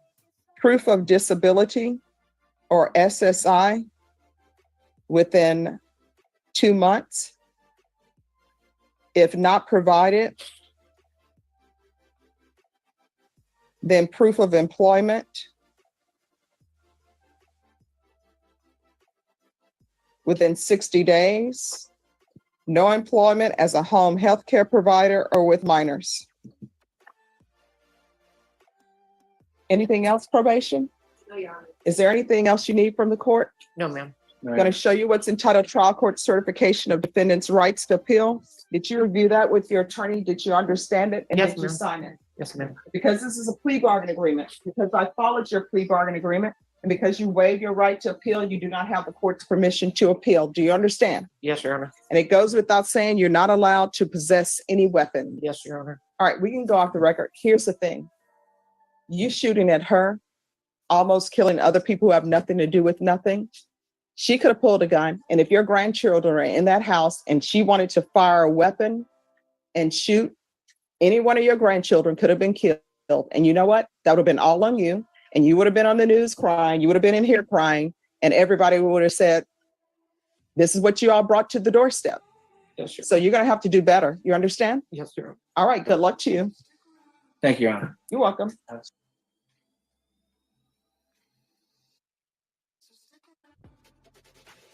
Yeah, so Bro. that's the goof troop, the TikTok grifting goof troop that is now, the ones that are spreading misinformation in the case.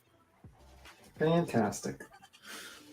Fantastic. And then T-Rev over here sneaking pictures of his,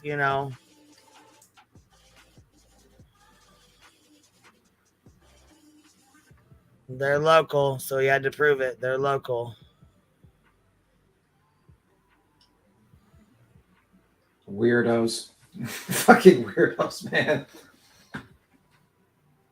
Yeah, Brian Koberger was watching social media as well. That's what happens to a lot of criminals. They watch the social media. So it's like, that's why they probably not want to tell Seth that much information, because it's pretty loose lip about a lot of information that comes out there. So I don't know. You don't know if the kid's kidnapped, like if Sebastian Raj is kidnapped. You don't know if he ran away. We just don't know the situation. But the fact is that there's a reason why cops are not just going out there just telling everyone. And they seem to be trying to do like a pressure campaign to force the cops to give more information.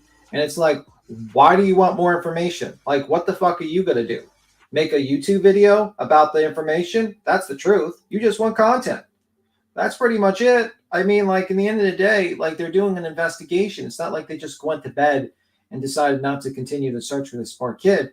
You just want more information. And if they do a press conference, what if they're alerting possible kidnaps? What if they think the kids ran away and they're narrowing him down and they're trying to figure out and not alert them that he's at the location? like they know his location.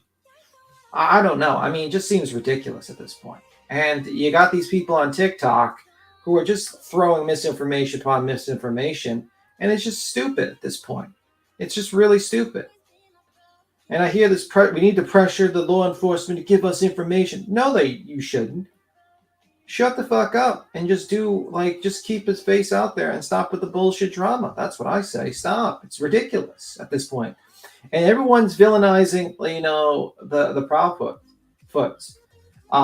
Like they are some sort of like villains or something like that. But they're doing everything they should be doing, which is basically keeping quiet and letting the authorities do their job. I mean, I'm sure I wish Chris Proudfoot was not going on social media or cursing people out, but I mean, that would be great. That'd be wonderful. But at least he's not like talking about facts of the case or spreading misinformation or working with, people that shouldn't be around kids for 10 years because they accidentally might have shot someone. That'd be fantastic. But, you got to judge that. I mean, and honestly, Seth, I told you this. Look at the people around you. This guy's taking secret photographs possibly in your house. And if that's an actual photograph that you agreed to put on social media, I question your decision making because that's not a flattering photograph. I question his decision making anyways. Yeah. I question it a lot, actually. Anyway, it's just wild. It's just wild to me. It's crazy. And I'm just like, I don't understand the thought process that's going on with these people. Like, how is this going to do anything? I don't know. I don't understand it. Yeah, and I don't know if what Tony, I keep on saying Tony Roberts, but Tony Mathis is doing. I don't understand. I don't know what his job is. I thought his job was to basically be the in between, so that Seth doesn't get bamboozled by the try to get bamboozled to bring drama to the forefront, and you're supposed to check and verify the team that's working with Seth. But I don't see you doing any of that. I see you bringing the not very good team people there. I'm seeing people that I wouldn't trust to look for a pair of socks, to be completely honest with you. But that's just and he was supposed to keep the ties between Chris and Katie and Seth all good, but now he's like, oh, the gloves are off. The gloves are off. Okay. Mm-hmm. That was what he said. He thought that was a brilliant idea to say something like that. What a true professional, right? Yeah, what a true. I mean, because even if there is problems between Chris and Katie and Seth, they shouldn't be brought out into the world like that. So I mean, that just shows that guy ain't a professional, and he has no clue what he's doing. Yeah, I don't see what he's doing. I see everything he's doing is basically the opposite. I haven't been watching the Caleb Harris case where he's the media professional or whatever the hell he's called. Has anybody been watching that case and seeing what he's doing over there? I should now, to be completely honest with you. I think I was paying a little bit more attention to the Kennedy case and also the Me too. And a little bit of the Sebastian. So I should see if there's any shenanigans going on from there. Yeah. I don't know. I'll have to check it out now. Because now, I'm thinking to myself, is the shenanigans going into that case as well? Are you bringing the bullshit there as well? Because because if this is your resume of what you're doing, I'm worried about what you're doing with the other case. To be honest with you, and your trust in people, and also Tony Mathis trust in people is a little weird. I would trust if Mr. Crabtree or whatever the hell his name, I think it's Crabtree, would told me if a UFO picked up someone, I would believe him. Right. What? Right. No, I don't believe anyone to that degree. I don't even believe my sister to that degree. If she told me there was an alien that picked up someone, I'd be like, can I have some receipts, please? Do you have a video? Somebody in chat last night said this makes Tony makes Tim Mullins look good. Yeah, this is making Benny Keys look good, to be honest with you. Benny Keys is looking fine at this point, or any of these people that from the previous one are looking a little better. Jeez Louise, you don't know how good you had it until it's gone, I guess. Oh, jeez. Then you get these guys. It's like, we're on TikTok now. And then they're like, one of them is screaming like, you're being recorded. They're recording you. Yeah, no shit. You're on a live stream, dumbass. Of course you're being recorded. You're in a live stream. When I first saw this case, when Sebastian first went missing, and I saw that there's, working parents, they're pretty normal. They're good jobs, they got a nice house, whatever. I thought, oh, good, nobody's going to be jumping on the bandwagon about this. This has turned into worse than Summer Wells. Well, I think they found their way in with Seth because Seth seems to be like just doesn't. I don't know what he's doing. I don't know why he lets these people get around him. I'm trying to be nice and say he's naive. I don't think he's as very bright, but I'm trying to say he's naive, and I'm trying to be nice because he is the father of a missing kid, and I do feel bad for him. He's pissing me off, but I do feel bad for him. So I'm trying to give him some grace and just say he's naive. I don't know, but he shouldn't be being a corrections officer. Well, I mean, I don't know if that gives you superhuman powers to know if someone's a felon or not, but to know that you should be checking people out before you have them coming to check for your son. I would say that would be the first thing I would be doing. Because if I found out, like for instance, if I was working with Tony Mathis and I found out that one of the people that he recommended almost shot someone and has this real in 2022 or 2023, yeah, I think it was 2022 or maybe 2023, and has a 10-year stay away from kids notice, because she almost shot someone. I would probably be like, what the fuck are you doing, Tony?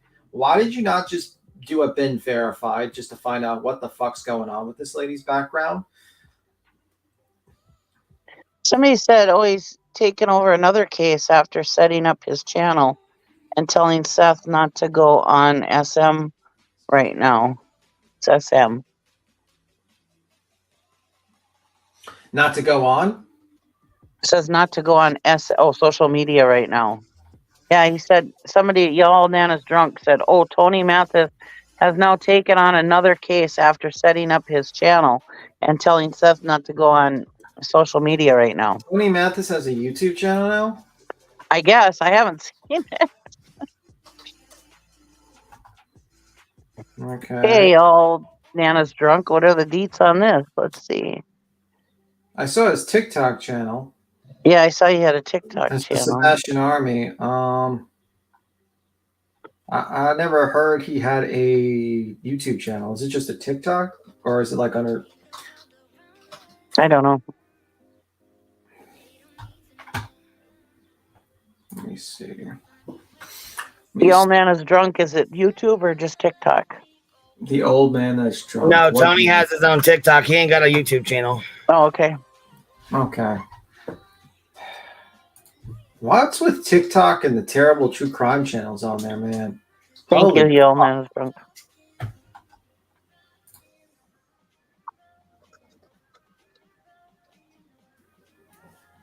Let me see. Right, Liz? He doesn't have YouTube yet. Yeah. I'm waiting for that YouTube channel, to be honest with you. We'll see what happens. We will see. Let me see. Let me see. One moment. Yeah, TikTok earns more money. TikTok doesn't make you that much money. TikTok takes a lot of your ad revenue and a lot of stuff like that. Oh, really? Yeah, you make almost no money on ad revenue on TikTok. But I think it's easier to get viewers or whatever over there, isn't it? Yeah, because like I question the views there. I a lot of them are short form videos, and I think it's a lot of inflated numbers. I also think it's like basically people that just click on your TikTok. It counts as a view. That's just my opinion. I don't even think it's actual views, like considering. Like for every one view in YouTube, I feel like it's worth like 100 views in TikTok, to be honest with you. Mm. You know what I mean? Yeah. Oh. TikTok earns more money. TikTok's ad revenue is worse than YouTube. It's just not. It's not as good as YouTube. Now, if you can get like donate, I don't know if there's like a donation situation where you can donate on TikTok. I have no clue.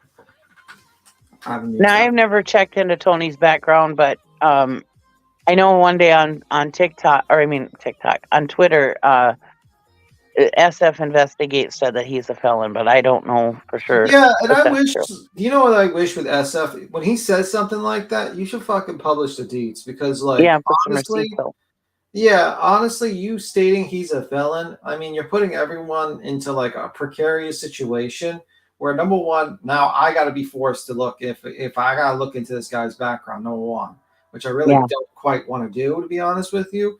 Number two, it's like you're putting that out there for people to search for you. Why don't you put it? You might as well just do it yourself. Once you say that, you have to put the information out yourself. And I just think it's kind of weird. I just think you should just, if you're going to say someone's a felon, put that fucking information out there. Right. Receipts or it didn't happen. Yeah, don't dog whistle to everyone to do your work do this work to search his background and stuff like that and put their asses on the line. It just gets me annoyed with that type of shit, to be honest with you. Yeah, and I like SF Investigates, but there has been a few things where I don't agree with him and I don't believe what he says sometimes.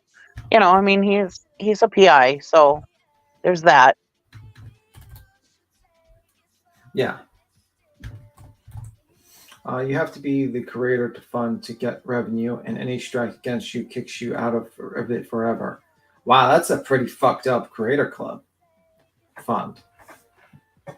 SF goes after anyone that interferes with his shot at award money. Yeah, he didn't want anything to do with this case, though. He was putting stuff up on Twitter to try to help. Like he was saying, you know, giving information like searchers should try to do this. Here's the maps. And he made up a map for that showed all the owners of the properties and stuff, but he wasn't getting involved in it. He said he wasn't going to work on that case, so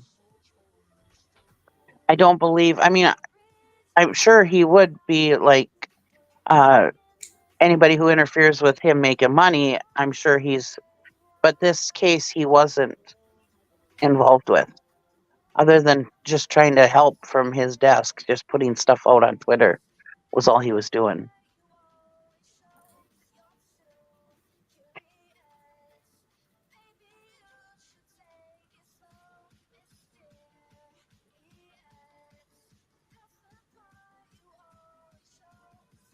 Yeah, I don't know. I think he said he's down helping Riley Strain's family to try to get some answers, if there is any.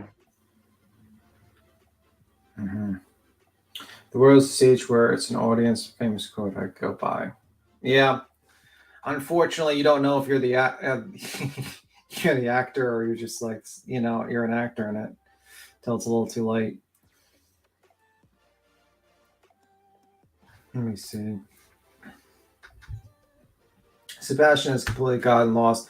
Yeah, I pretty much think like most people are in on the conspiracy. They're trying to accuse, you know, you got two camps. You got people who think like the Proudfoot got are part of the disappearance, and they believe that.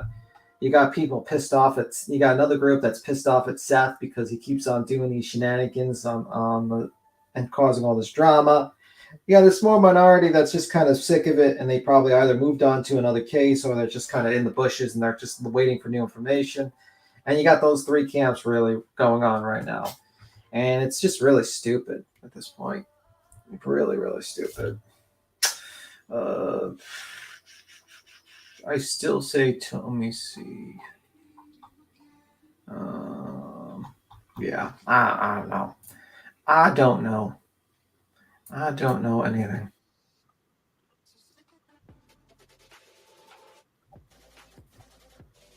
Yeah. But yeah, so far that's the situation. I think I know so far, unless someone else knows something else about the shenanigans going on, Queen. Unless you know something else.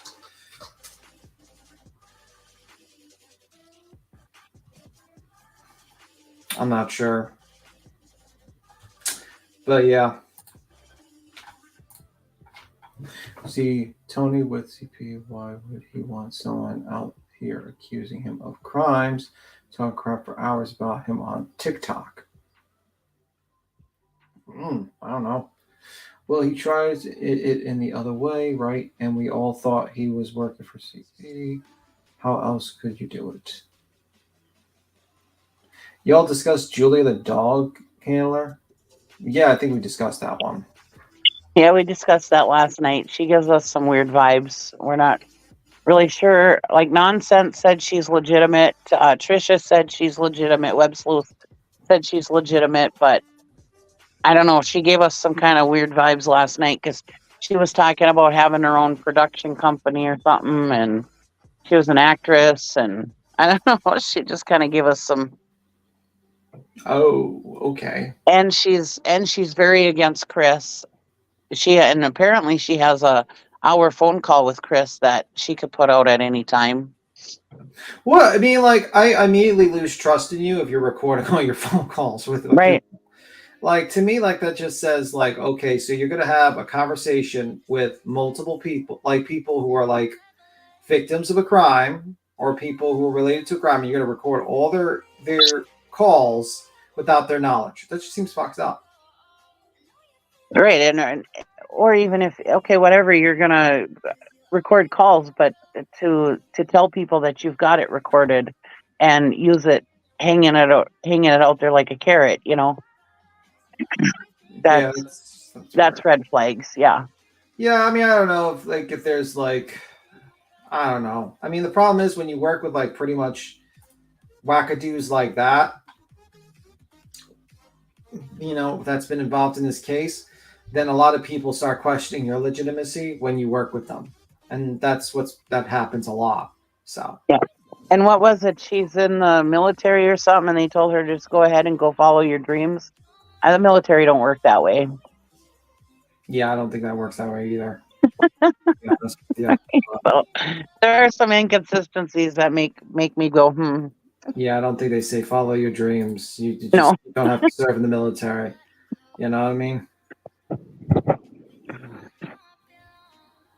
I'm sure a lot of people who are in Vietnam were like, my dream is not to be in Vietnam. And they would be like, follow your dreams. You don't have to be here anymore. Go over there. You know? Oh my God. Right. My uncle was happy as a lark working on the railroad, and it wasn't his dream to go over to Vietnam and have his leg blown off, you know? I mean, that doesn't work. I don't think it works that way, but whatever. No. It is what it is. It is what it is, to be honest with you. I don't know. I just think there's a lot of these people that just get attracted to this case. Attention. Attention. I mean, I could say like some might have good intentions to try to help, but like you're not a professional, you're an amateur, and then you get a huge social media following, and you really kind of fucking up the case, to be honest with you, because then you take attention from legitimate sources that are trying to spread the facts of the case, and I think that's a problem. And you see it with a lot of cases, man. I mean, you get these people who spread misinformation and lies, they get these huge followings, and people just naturally believe them because, well, if 4,000 people are watching you, it must be that you're telling something right. No. I've seen people literally lie left and right with thousands and thousands of people watching live, you know, or just pure like bullshit, you know? And I'm very disappointed in Mr. Tony Mathis. I think it's a very stupid thing he's done. I think he's doing a terrible job in gathering this team. And I question what the fuck the team's supposed to do. Like, what are you going to do that the cops didn't do? Explain to me what. We're going to walk around the woods. Congratulations. Fantastic. You're going to walk around the woods. You're going to pay some lady some car fare to get there so she can walk around the woods. Fantastic. That's a brilliant idea. I'm sure the cops didn't do that. And it's like, I don't know, man. It's just so stupid. It doesn't even make sense to even do something like that. It would probably make more sense to take the money that you've gotten and put billboards or like basically videos or stuff like that out there of the kid of your son's face than to spend money on gas fare for some lady to walk around the woods, or some guy to dive in the pool of water that was already searched. You know what I mean? It just doesn't make sense. For instance, in Dilly Rout's case, you know, all those people that walked around the desert, walked around filming, walked around do you know what happened? Well, apparently, you know, the cops did their job eventually and caught the guy and got him to, you know, flee to get the location of his remains. That's what happened. You know what I mean? It took a while, but that's how usually cops are. You know what I mean? You might not be happy a lot of times. Sometimes people the cops just don't find someone because it's just how it is. But I have more faith in the cops than I do some rando on the internet that basically decides to like, one day he has the feeling and inclination that he wants to search for missing children and have a social media platform, and then gets mad when people get pissed off at him because he fucks up and says information that is false. Well, sir, you're in a tougher arena at this point. A higher degree of, you know, if you fuck around, someone's going to get hurt or die or harassed. You know, it's just my thoughts on that.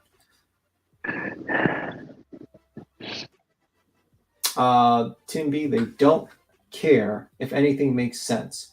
Only thing they care about is making money. Logic isn't what. Well, I mean, I'm more of appealing to people that would give the money at this point.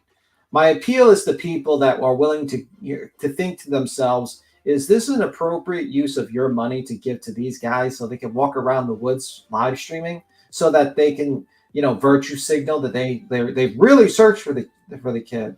No.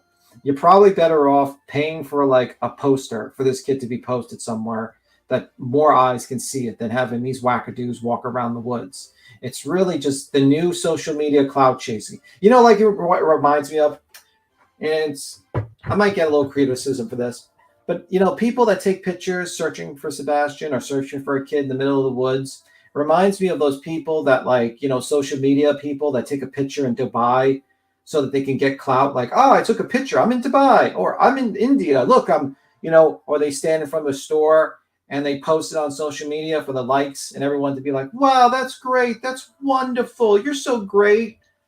That's what I feel like it's doing. It's like that's just a lower, same thing. It's like you're basically posting pictures, trying to get like likes and people to say, you're so great, you did the search, you're really great job, you're wonderful, here's $20.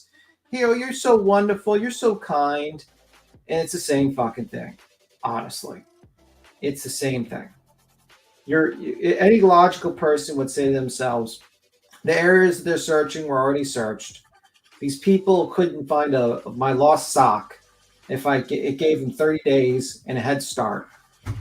I mean, it's just, that's how it is. Do you think Sebastian is deceased or still out there alive and well? And do you think this case may go cold? I hope he's still out there. Yeah, I don't think he's deceased. I think I think most likely, I'm still with the thought process of a runaway until otherwise, because or he was lured away. Because there's other information that's come out that he had an online game, he was able to go on, and it was confirmed he had a cell phone as well. I thought I heard someone state that. I thought his cell phone was left at home. Yeah, but I'm saying he had access to a cell phone. Oh, yeah, he had a cell phone, yes. Yeah, and that just tells me more that there's a possibility of, you know, talking to someone outside your house. So that's my thought process. I don't consider a child deceased until police do that. You know what I mean? Just like I won't say Summer's deceased.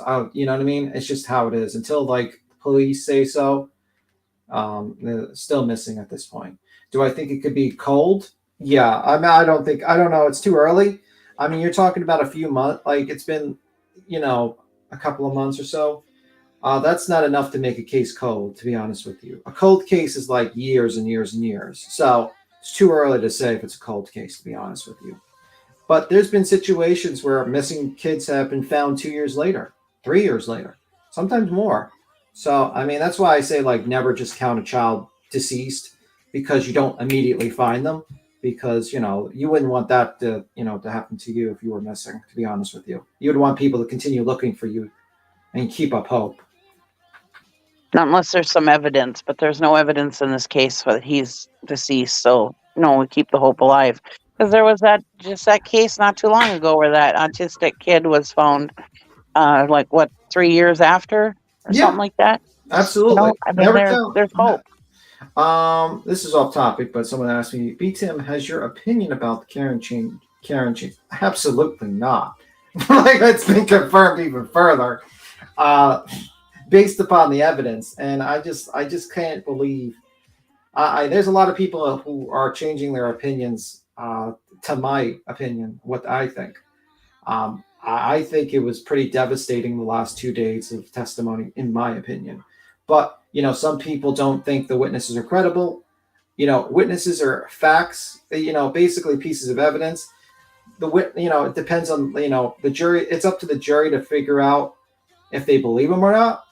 And we'll see if they believe them or not, if they're credible or not. But, in my opinion, I thought they were credible, but I'm not on a jury, and I would probably never be on this jury ever, ever, ever, ever, because I am biased.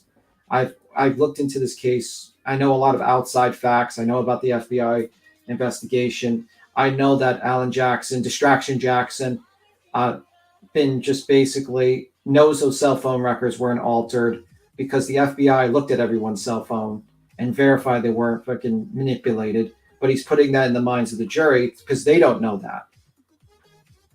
So that's just my opinion. But we'll see if we'll see if this works. I've talked to people who are pretty smart, cheesy, for one, still, who are just waiting for more evidence. And it's just basically like find some witnesses credible, some witnesses not credible. Yep. So,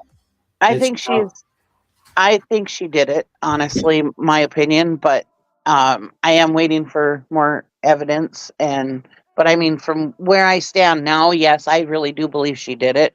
I don't believe she murdered him. I don't think she meant to do it. I think it was an accident. But for her trying to cover it up and stuff, that's just as bad as murdering him, in my opinion. But I really honestly think that she did it, and either because the way it sounds was that she was really drunk, and I don't think she realized she did it until the next day, and then all of a sudden things were replaying back in her mind and stuff. And I think the key points in the trial is going to be the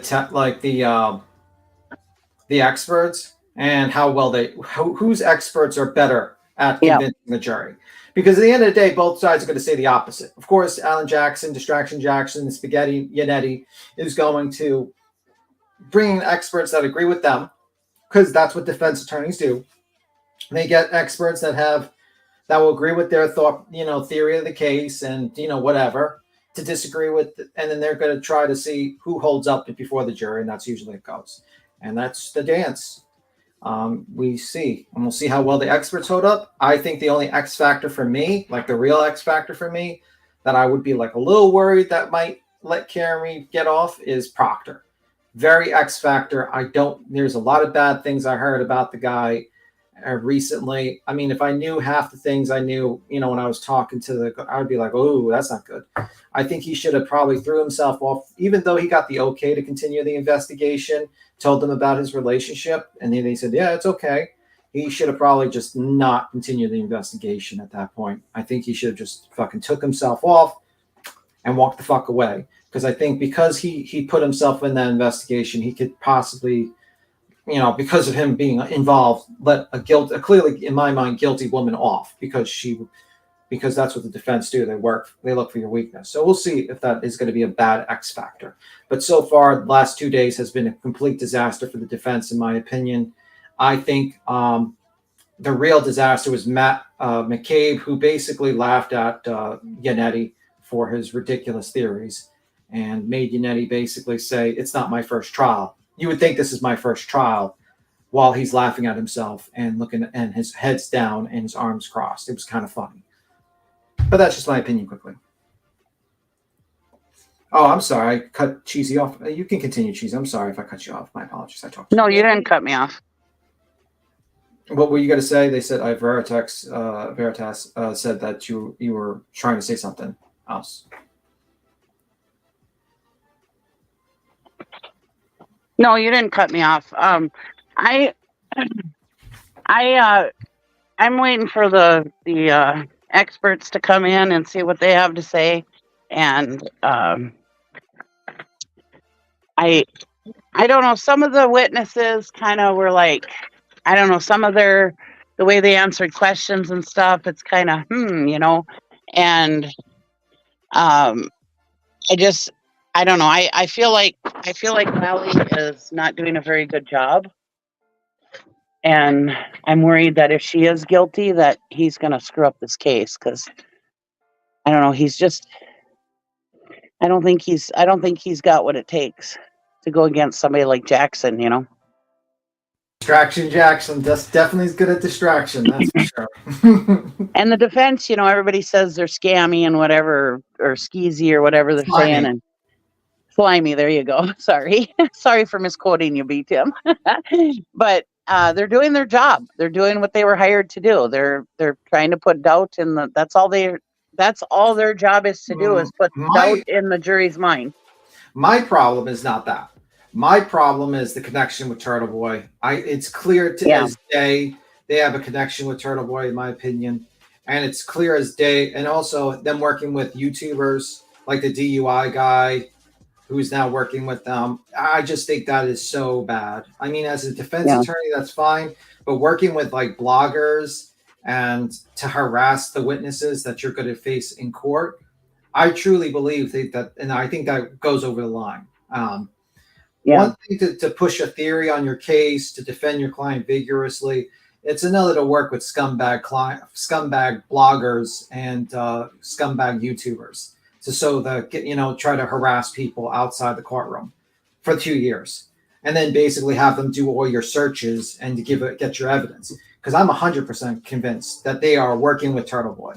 100%. I have that opinion. They are working with Turtle Boy, and there's documents that validate my opinion, and I think that's terrible. And they're describing the jury. You got the DUI guy describing the ethnicity of the jury. You got other, turtle riders describing what they look like. And I just think that is outrageous behavior from social media and these groups of people. And I worry for the jury. I worry if they come back with a guilty verdict that they're going to get harassed, and they might be pressured to say, not guilty, because they might say, you know what, I don't want to be harassed for forever by these crazy people. I want to just go on with my life. Yeah, all this stuff that Turtle Boy has been doing and stuff. I haven't watched it all, but it makes a mockery out of the court system, because we want the jury to come in there and listen to the facts of the case and make their decision properly. We don't want them to have to fear for their lives or fear for their privacy or any of that. That's all BS. Yeah, he did. He absolutely. He was on Twitter and stated that when Spaghetti and Eddie asked about what do you mean Asian house? He was describing how 3 jurors were Asian. Yeah. The exact quote he said on Twitter was, "A few jurors on the Karen Reed case are of Asian origin. This is not going over well for the McCabe's." Quote, the trooper, and then he starts saying other things. Quote, the trooper's now in front of the Asian house. End quote, Matthew McCabe. It appears Matthew McCabe was monitoring, you know what I mean? So, yeah, he described them, and I'm sitting there, I'm like, bro, what are you doing? You should know better. But yeah. So he wrote that on Twitter. So I'm not making that up. And there was another reporter that was describing witnesses, like, comparing them to another person, another turtle rider. So I don't know. I mean, I think that's outrageous behavior from them. So I don't think I would be so mad at the defense if they were just simply like they never worked with Turtle Boy, they never messed with anyone, and they just made this theory in court about it. And just did that. I would probably be like, okay, whatever. They're throwing everything at the wall. But like 2 years of harassment because of them, it pisses me off. And also that whole, they're just like not presenting evidence correctly. I see right through them. Like that whole, what was that tracking thing they were using for Jenny McCabe's daughter, right? Was it that they were trying to say that she traveled to the high school in 2 minutes, like a 12-mile trip or something like that. I'm trying to the 360? Yeah, the 360s, and they were trying to say, well, you were sleeping at the time. You were sleeping at, you weren't sleeping at the time. You were traveling around. And it's like, no, I was sleeping. And then it finds out that the 360s it's a known problem with 360, where whenever it shuts off and resets itself, it goes to the nearest cell phone tower, and the cell phone tower is near the school that they claim that she went near at that time. So it's like lack of understanding of technology, or they just understand the technology is wrong, but they try to present it as like, oh, well, this is the smoking gun. It's like, no, you're not. You're trying to trick the jury at this point. Right. And I think that's just scummy, in my opinion. Yeah. But that's just Life 360. Thank you. Well, I'm just saying, as far as what they're doing in court, they're doing what they're supposed to be doing, not the BS around the outside of court. But I'm just saying, the stuff in court, they're doing what they're supposed to be doing. Their defense, they're supposed to be trying to make all the excuse me, try to impeach all the witnesses and try to, they're supposed to be doing that. But yeah, all that other BS outside of court, none of that is any good. I don't agree with that. And that's because I believe in our court system. Our court system has problems. We know that. But I mean, it's set up to be, it's supposed to be fair. It's supposed to, and I believe in that. And I just hope that, I just hate that they're doing crappy things outside of the court system, because like I said, and this is why the system I'm sorry, should work better. It's just that the system should be better. It's got to be fair, and it's not fair when you got people outside of the court doing skeezy stuff. Yeah.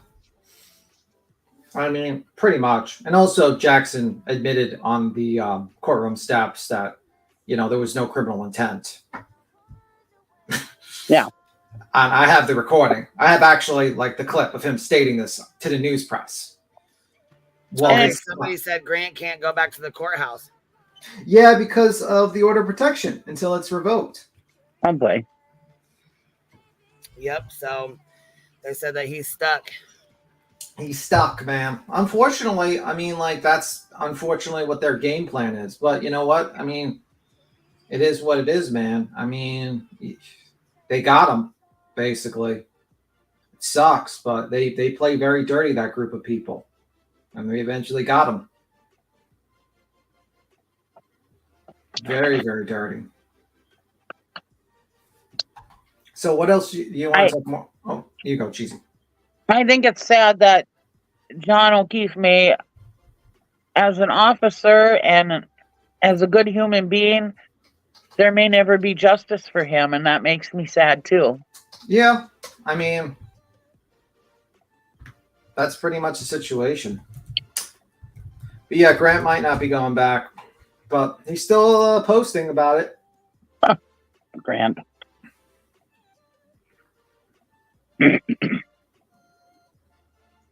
Yeah, a lot of people think Jen McCabe should have been the first witness, actually. Do you think that's true?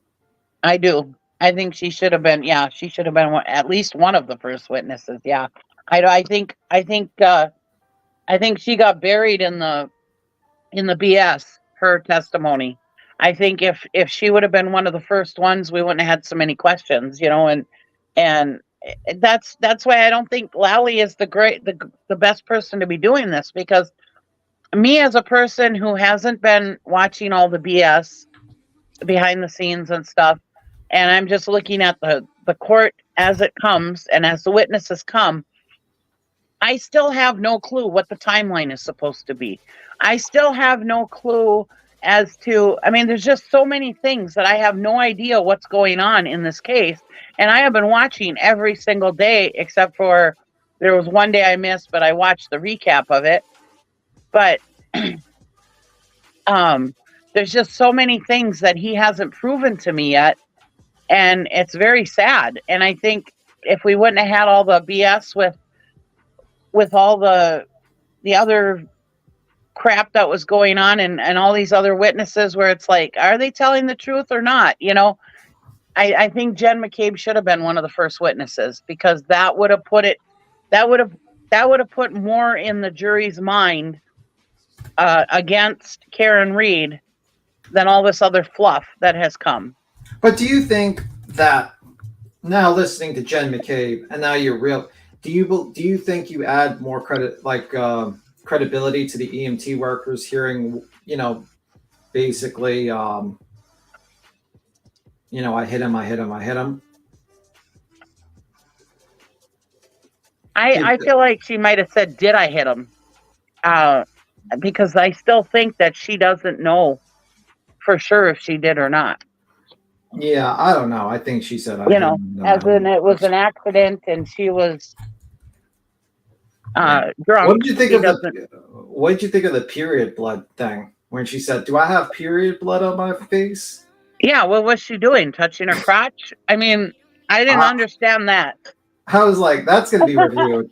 How would you think you have period blood on your hand unless you were touching yourself? I mean, I was like, wait a minute, what? Period blood? I was like, where the hell did that come from? Yeah, Jackson's going to spend like 30 fucking hours on that one alone to be like, what do you mean that? And he's going to go through details on that one. I guarantee you that would be like. Yeah, when I heard that, I was like, what? Let me see. If Ted, I think Veritas said something. Imagine the size if the circus that would be created by social media if Ted Bundy's trial was held today. Oh my God. Oh boy. Oh my God. That would be so insane. Like, honestly, like, the Brian Kohberger trial is going to probably, if they actually go to trial in 2030 or something like that, depending on how long his fucking trial is taken to get started, that's going to be an interesting situation. But Ted Bundy would have reveled in the celebrity. He would have loved that, I think. Oh, absolutely, man. Absolutely. Whereas Brian Kohberger is kind of like he's kind of a shy, whatever. I think Ted Bundy would have reveled in this. He would have been so excited about this celebrity. Yeah. Smoke Blues Stay says, now generally I've not been impressed with the state, but actually I think Jen's order made sense because she's kind of like the star eyewitness and they're already qualified her states with previous. Yeah. Though I do worry that we'll see how she holds up with Jackson, because Jackson's very theatrical. He's very good with trying to trip people up. I've seen him trip people up a couple of times.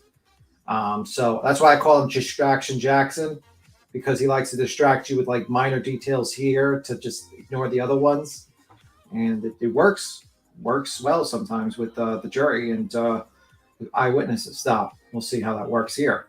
Bundy did have a celebrity status at the time. Yeah, but it would have been gigantic if it was today, man. That's what I mean. It would have been way worse. Oh my God. He would have had fans, Facebook groups, YouTube channels. There'd be people like trying to talk to him. You'd have YouTubers trying to call him up to do interviews. I mean, you'd have people thinking that he was innocent. I guarantee Truth and Transparency would be like, I think Ted Bundy is innocent.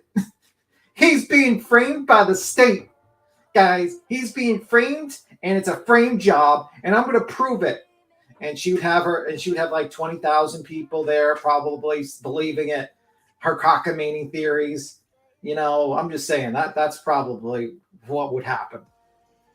100%. Yeah. 100%. She would be like, he's innocent. And she's probably going to do that with Brian Kohberg. I guarantee you. 100% she's doing that. Please don't say it. Yeah, I know. I'm just repeating what the witness stated. I didn't bring that up. But yeah, it's going to be very interesting. That trial. The Kohberger one's definitely I wonder about the evidence. I'm really interested in what the evidence has to do with that one. That one's going to be a very interesting trial. But I just hate waiting. I feel like I don't know why it's delayed so much. I don't know what's going on there. Yeah, I just don't get it. And I feel like the more you delay, it's a tactic by the defense, because the more it's delayed, the more the memories of people kind of fade a little bit, and it's actually a good tactic by the defense. So I'm wondering if this is a tactic by the defense to try to like get the more and more advantages that they can get for that trial. You know, this is a very, very good attorney that, you know, in that area that's representing Koberger. So I'm wondering if that's her tactic, to be honest with you, than anything else. What did you think about the text that came out yesterday where they specifically said, tell them John was never in the house. I almost died over the one because it didn't sound good at all. Well, he was talking about the news people, Channel 4, I think. That's what he says. Yeah, that's what he says. Well, that's the thing about texts. It's like the My Cousin Vinny effect, you know, I shot the sheriff.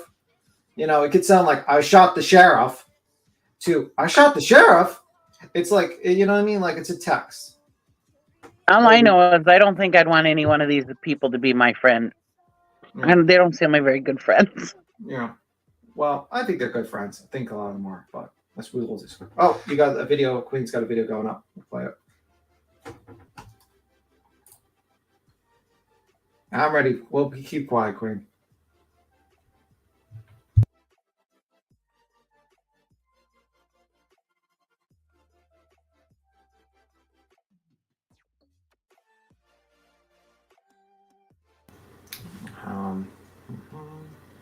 No, this interview is okay. So it says Sebastian Rogers' dad and the Cajun Navy speak out about threats and sabotages in their search efforts. I want to know who that was and if there was ever any proof. Did anybody ever hear anything about this? Was there any proof shown? Who was taking down their flyers? Who was following them? What the hell was going on? Did you ever hear about this? I thought it was disproven. Like I thought that was disproven because they were trying to say that Chris Prophet was the one taking down flyers, and that was disproven that he never did that. That's what my understanding was. Like they tried to accuse him of taking down flyers. Yeah, I heard it was disproven too. Yeah. So so let's listen to him lie then. Rogers, you've told me that someone is also trying to sabotage your search for your own son. What's happening? Somebody doesn't want me to find my son. They have been there's things that have been coming in off the internet that I need to stop searching for him. I've had people following me around since I would say day 9, day 10. People have been following me around. Once I started getting volunteers to help me, they started following around my volunteers, trying to be an intimidative factor. And now I found out that not only that, but they're going back to where we've already flyered and they're taking the flyers down. Okay, I don't know what to make of this. Brian Trasher is the vice president of the United Cajun Navy.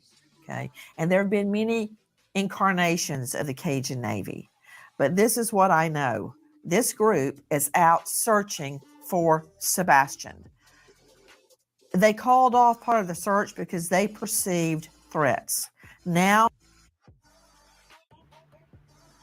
is this the one that's associated with the RO?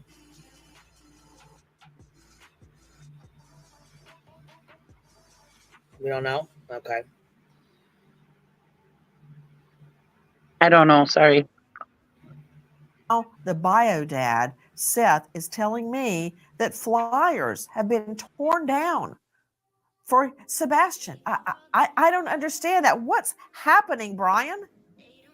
Yeah, I mean, as you heard us say in the past, you now heard Sebastian's father, Seth, say that there are, without question, people in the local community, whether the locals or not remains to be seen, but there are people there in Sumner County that do not want this boy found, and they want people who are searching for him to stop, and they've resorted to threats to try to make them stop. Fortunately, it hasn't worked because we still have people out there looking, and I know Seth is not going to stop looking for his son.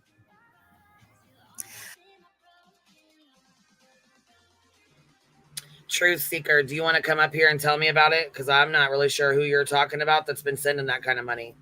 I know he had a lady that was sending him a bunch of money, but I don't know Like how much, I'm not sure how many, like what the increments are, if it was like thousands of dollars. I mean, I'm not sure, or like hundreds of dollars. Do you want to come up and tell me about it, or do you just want me to read off some of your comments from chat? Because I seen you say, can we talk about the lady that's been giving him money? But I mean, what I'm wondering is, why would somebody want to keep him from finding Seth, or Seth from finding Sebastian? That doesn't make any sense. I think it's bullshit, that story, to be honest with you. I think it's him just being the victim again.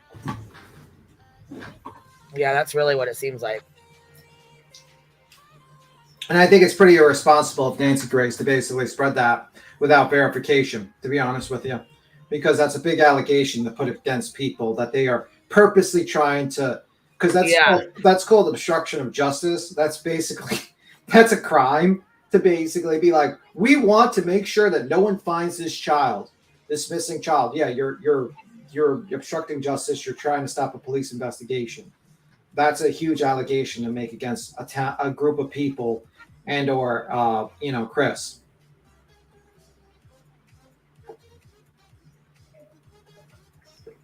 $250. Wow. She's, I don't know.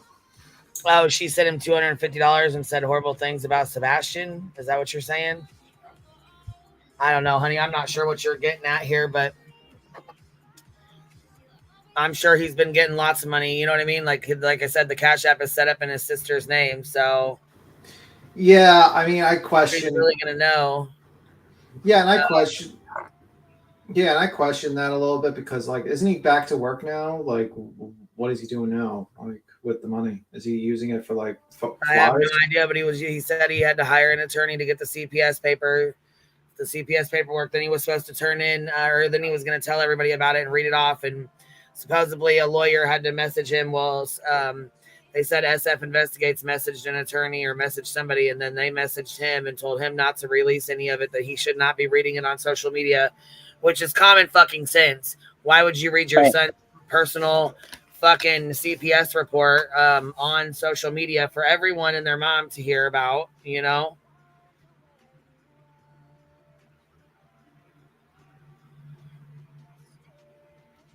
I don't know. I just feel like there's something going on. I don't know what it is. Can't put my finger on it, but it's some bullshit. I think there's just a lot of people that just use this opportunity. It's a money-making circus, like anything else. Pretty much like anything else. And it's also partly he's trying to keep that narrative. Chris and Katie bad, Seth good, you know. So all this plays into that, because it was all about, oh, Chris and Katie are pulling down the flyers, which they said, of course, they weren't. And this was all just to make Chris and Katie look bad, I believe. Yeah, and I think that's irresponsible. I think it's fucked up. Just back, I had kids coming at my door just now. Oh, I'm sorry about that. He doesn't seem like a genuine person. Bad vibe. Who doesn't seem like a genuine person? Tony? Yeah, absolutely doesn't seem genuine to me. Like, I don't think he's genuine. I think Seth, honestly, the problem is that I have, like, I definitely think he cares about his son. He wants to find his son. I think so. I don't think he has anything to do with the disappearance of his son, but I think his anger has made him say things that he should not say. Right. And I also think that his being naive and thinking that he's smarter than everyone else when he's not. He is not smarter than these people. He thinks he's smarter than these people. He's like prideful, and pride before the fall. And it does, if he was actually like realized that no, you're not smarter than these people. They're using you. Yep. And that's the case. That's what I think. And I think like a lot of people get a little annoyed with Seth is because he acts like he's smarter than everyone when everyone clearly sees he's being manipulated, and his pride is not letting him see through that. No. He doesn't want to tell people, hey, I've been bamboozled because I'm not that smart as I thought I was. And he's a hothead too, I bet. Yeah. Well, many people have said he's hard to work with, so I don't know. I can imagine. I mean, the guy, Yeah. I can imagine that. I can see it. Yeah. I believe that. Because he thinks he's in control of this whole investigation because he's been put out of the regular investigation by law enforcement because he can't keep his damn mouth shut. So they're not telling him anything. So he thinks he's the lead investigator of this case, and he's got this whole team of misfits, and he thinks he's going to solve the case, you know. And I understand he wants to find his son. I'm not dogging him for that, but he's not bright. He's not smart enough for this, apparently. Because look at the riffraff he's brought into this case. I mean, yeah. Yeah. And he's an underdog. I believe he's always been an underdog his whole life. And now he gets to be up on top and everybody's rallying around him and stuff. So that's, you know, puffing up his feathers, you know, and now he thinks he's the cock of the walk, you know.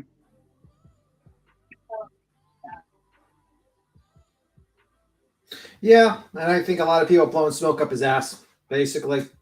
And he's he's believing it. He's believing his own press. I know, sir. You should realize they're using you. A common line that people most know, like everyone knows, if you walk into the room and you don't see if you don't see the sucker, you're the sucker. You know? Right. Pretty much. Well, he said Sebastian could chat with Seth's friends online gaming. Yeah, and that's a pretty important detail not to tell people. Because I remember initially, everyone was like, no, he doesn't go online. He doesn't have any access to online stuff. And then suddenly I heard that. I was like, okay, that changes a lot. A lot.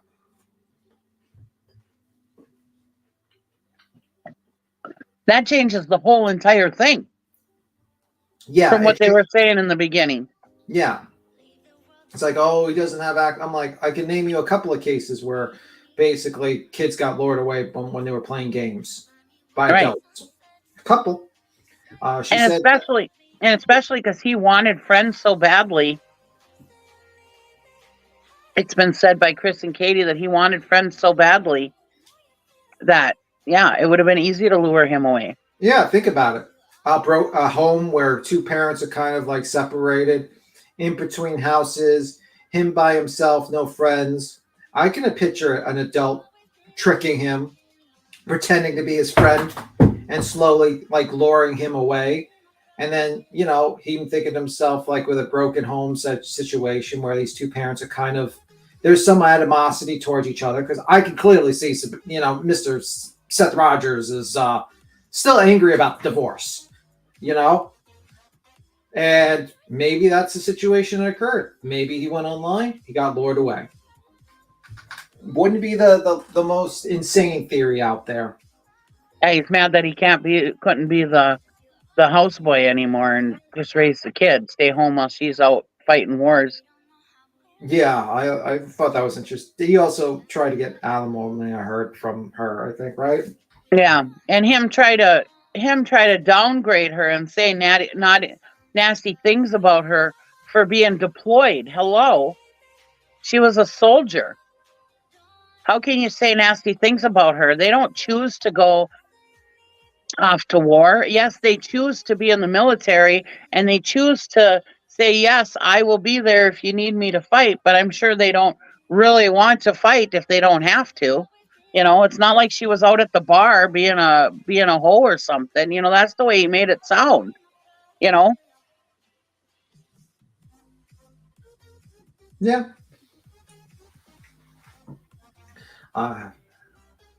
It's okay, Truth Seeker. He couldn't make it into the Navy, so she stepped up and enlisted, but how awful she is, right? Give me a fucking break. Yeah, man, I mean, like, that's what I don't like, because, like, they attack that woman relentlessly, and what my understanding is she suffered abuse, you know, and then she's done this. She was in the service and all that stuff, and I don't know. and they try to make this woman sound terrible and horrible person. And it's like, I'm sitting here, I'm like, wait, what? And it's like, it's just not right, man. It's not right. And they just like social media tears this person apart. Just completely tears them apart.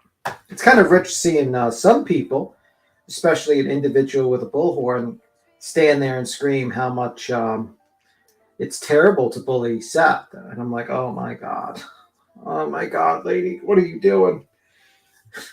Do you not have a mirror? Hello, Chopper. Yeah, and in the next breath to say that she wants their pay taken away because she thinks that they did something to their kid. No proof or anything that they did anything to this kid, but let's take their military benefits away from them.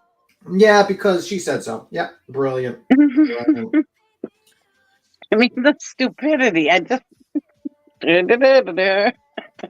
Yeah. And people eat this stuff up. That's the thing. Use common sense, people.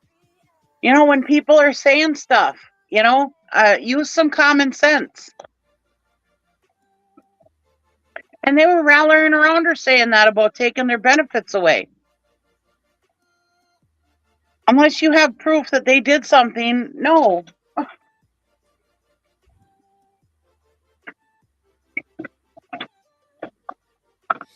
Yeah.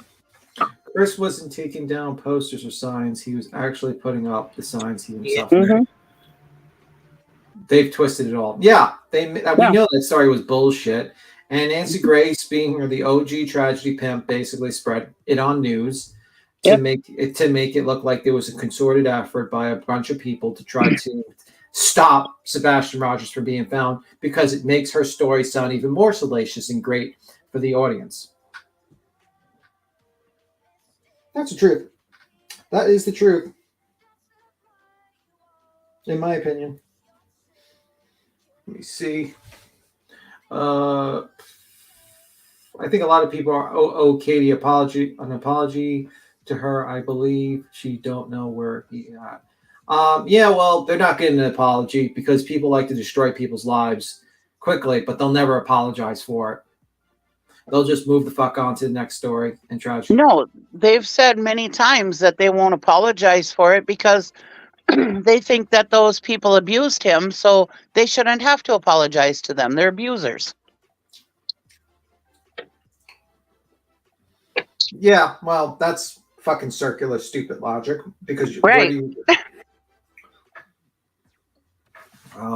don't you guys think it says a ton that Katie says if Sebastian had any type of event like thing, Seth would be in front row?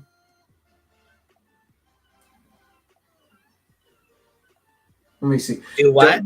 Yeah, this question, I'm just wondering. Don't you guys think it says a ton that Katie says if Sebastian had any type of event like thing, Seth would be in the front row? I don't know what that means. In the beginning, Katie and Chris were saying all kinds of good things about Seth. And they were saying that he was a good dad and that he was supportive of Sebastian, and that if he was in any events, that Seth would be right there in the front row. They said nothing but good stuff about Seth in the beginning, and Seth has allowed people to trash these two and agree with what people are saying. It's terrible.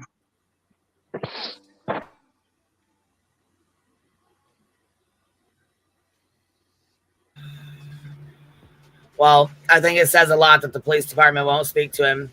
I think it says a lot that they have nothing, you know, they have no interest in speaking to him about what's going on because it keeps getting put out. You know, people keep talking about it, or things keep getting put out. Yeah, because he's a loose cannon. Yeah, they did the same thing with the Idaho 4. With the father of the Idaho 4, remember? Yeah, Mr. Gonzalez, because he wouldn't shut his mouth either, which, don't get me wrong, I feel sorry for him, and I understand where he was coming from, but yeah, they stayed tight-lipped around him because he couldn't shut up. He kept close to the, you know. So this is what Nick, the guy from the news, you know, he's the reporter. This is what he put up.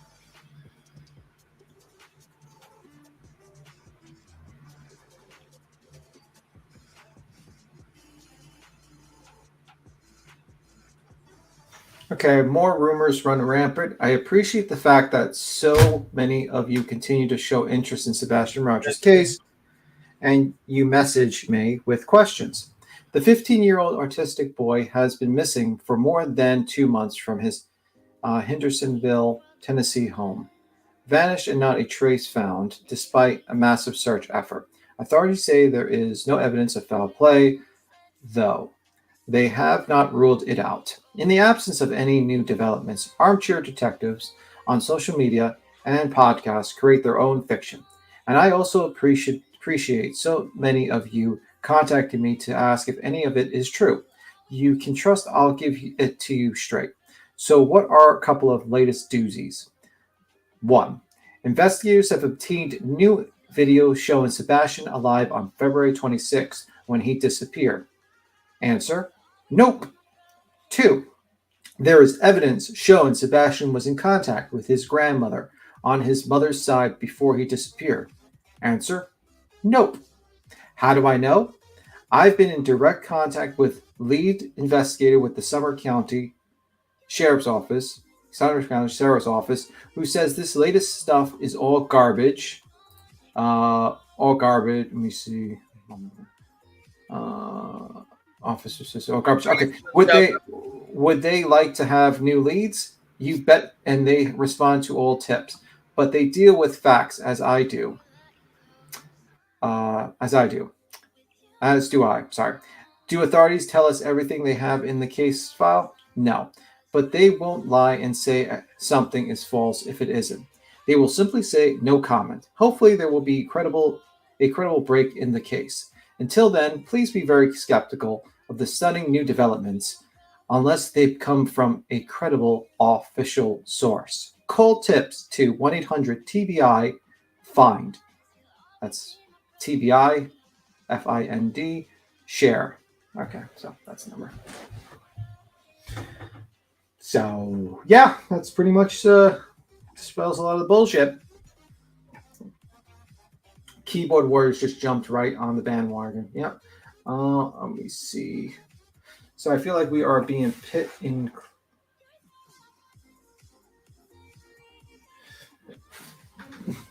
I think it is a little bit like Summerwell's a little bit. I would say so. I think it's worse than Summerwell's. All we need is Dr. Phil. Yeah, I was gonna say. I think so. I mean, I think this is actually worse than Summerwell's. We just need Dr. Phil to come in. Hey guys, it's going. It's Dr. Phil. I'm surprised he hasn't. Yeah, I'm surprised he hasn't invited Seth on Dr. Phil with Tony Mathis. Oh my God, that'll be next. Way to go, B. Tim. You put it out in the atmosphere. I put it in the atmosphere. It's going to be next. Seth's going to be Dr. Phil. And it's like, oh my God. Well, that's the problem. It's like a lot of these channels claim to be official sources, that they know all this stuff. The truth of the matter is they're just amateur open panel stuff that just amateurs. They're not going to investigate a true crime. I'm sorry. They're just not.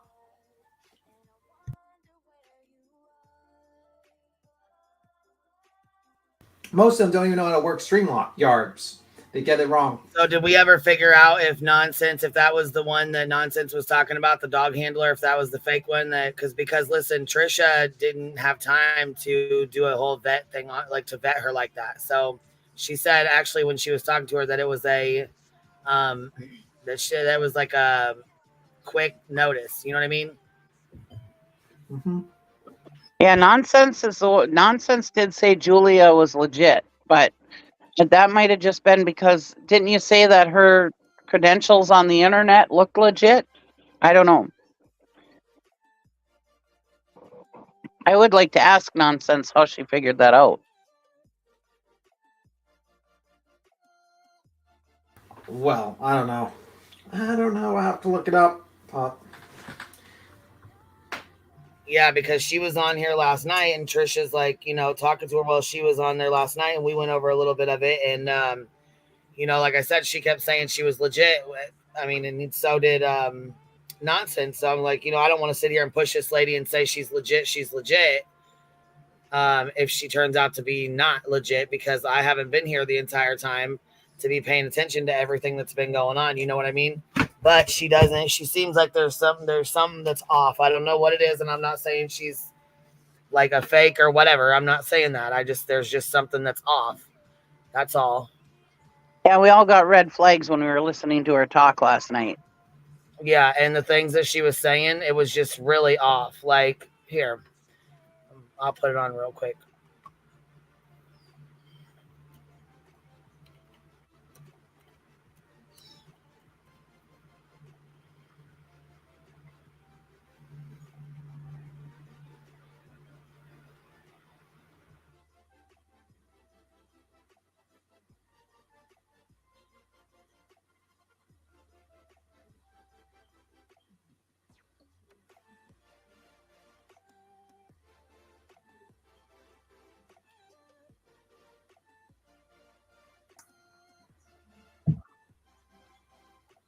Hi, my dear. How are you?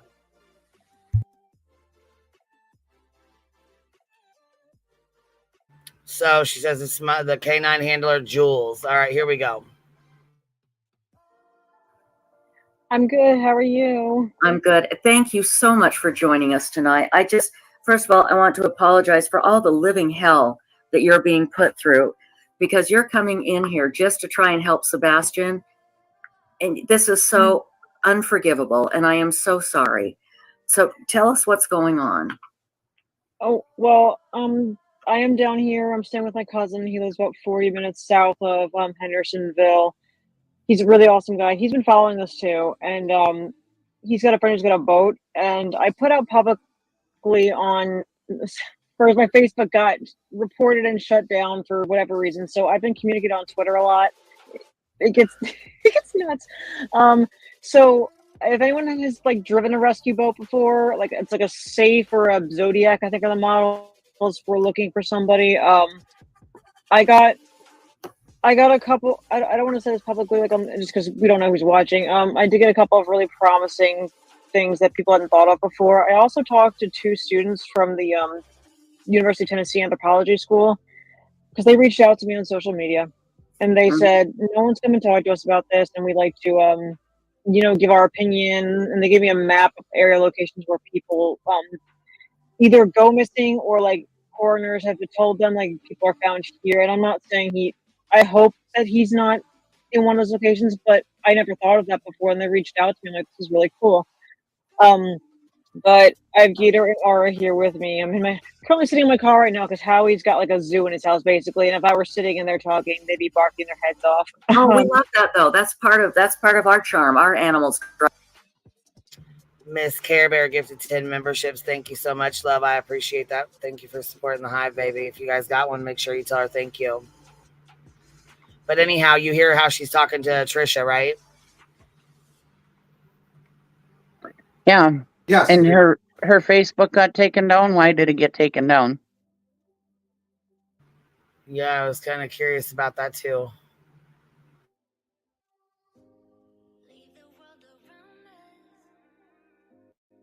Drive us crazy. But that's okay. I understand. Yeah, it's Trisha, it's gotten so bad to the point that somebody did some digging and found out that I run a nonprofit film production company. We haven't filmed anything since before COVID, and the message put on our page is like, any money we make goes right to veteran PTSD awareness, or Rescue 22 Foundation, which gives veterans a service animal. Like they train the service dogs and give to veterans. But then I was also told by somebody else, well, we should be disclosed this information. But my response to that was, I randomly threw this out there, and look, it was self-promotion, which is why I never talked about it before. It was never relevant to the search. But I had to file a report with the Army CID offices, which, as you know, once you're being investigated by Army CID, that's kind of a big deal. They're the criminal investigative, that whole thing. Because I was getting harassed online. Somebody an anonymous participant was posting stuff in groups about me saying like I had a bunch of different YouTube channels. And I was talking to myself. I'm like, I can barely manage one. How am I gonna do like? I don't have the time of day. But yeah, that's. I'm so I'll sorry. be okay. I'll be okay. I'll be fine. It's just I just want to keep sending the message out there about Sebastian and his awareness. And just if you do come out and search, I'm reachable. Just I'm happy to have people come with me and at every location, and we're gonna make sure you're safe. I don't publicly live stream my searches just because, and I'm sure you've seen this before. I don't want to be in the middle of a live stream, and then if I do find something, I don't want that child's parents to be the first time they see her. Exactly. I don't want to do that. But that's kind of how it's going. It's just I'm happy to be here. I'm happy to keep Sebastian's name out there. But I appreciate you guys keeping his name out there too. Absolutely. Let me ask you, you're looking for a boat driver. What type of boat was it again? I want to put this out there. Safe. It's an SAFE. I posted on my apps on a Zodiac Cadet, I think is the name. It's a 13. So essentially you have a boat you can't drive or work. You have drones that you don't know how to work either. Why does she need She asks for people to come and help with the drone. She's asking if people know how to drive a boat. Why does she need a boat? She's a dog searcher. Got one. Her and her brother have one, or whatever he is. They just can't drive it. They don't know how. But why do they need a boat? I don't know. Who doesn't know how to drive a boat? They have they have a boat to search water. But you need radar to do that. It doesn't help that you just go over the water. You'd have to get You didn't hear what she said? Yeah, I heard, but I'm just saying you'd have to have someone check it out. But yeah. Yeah, that's what I'm saying. I mean, yeah, that's.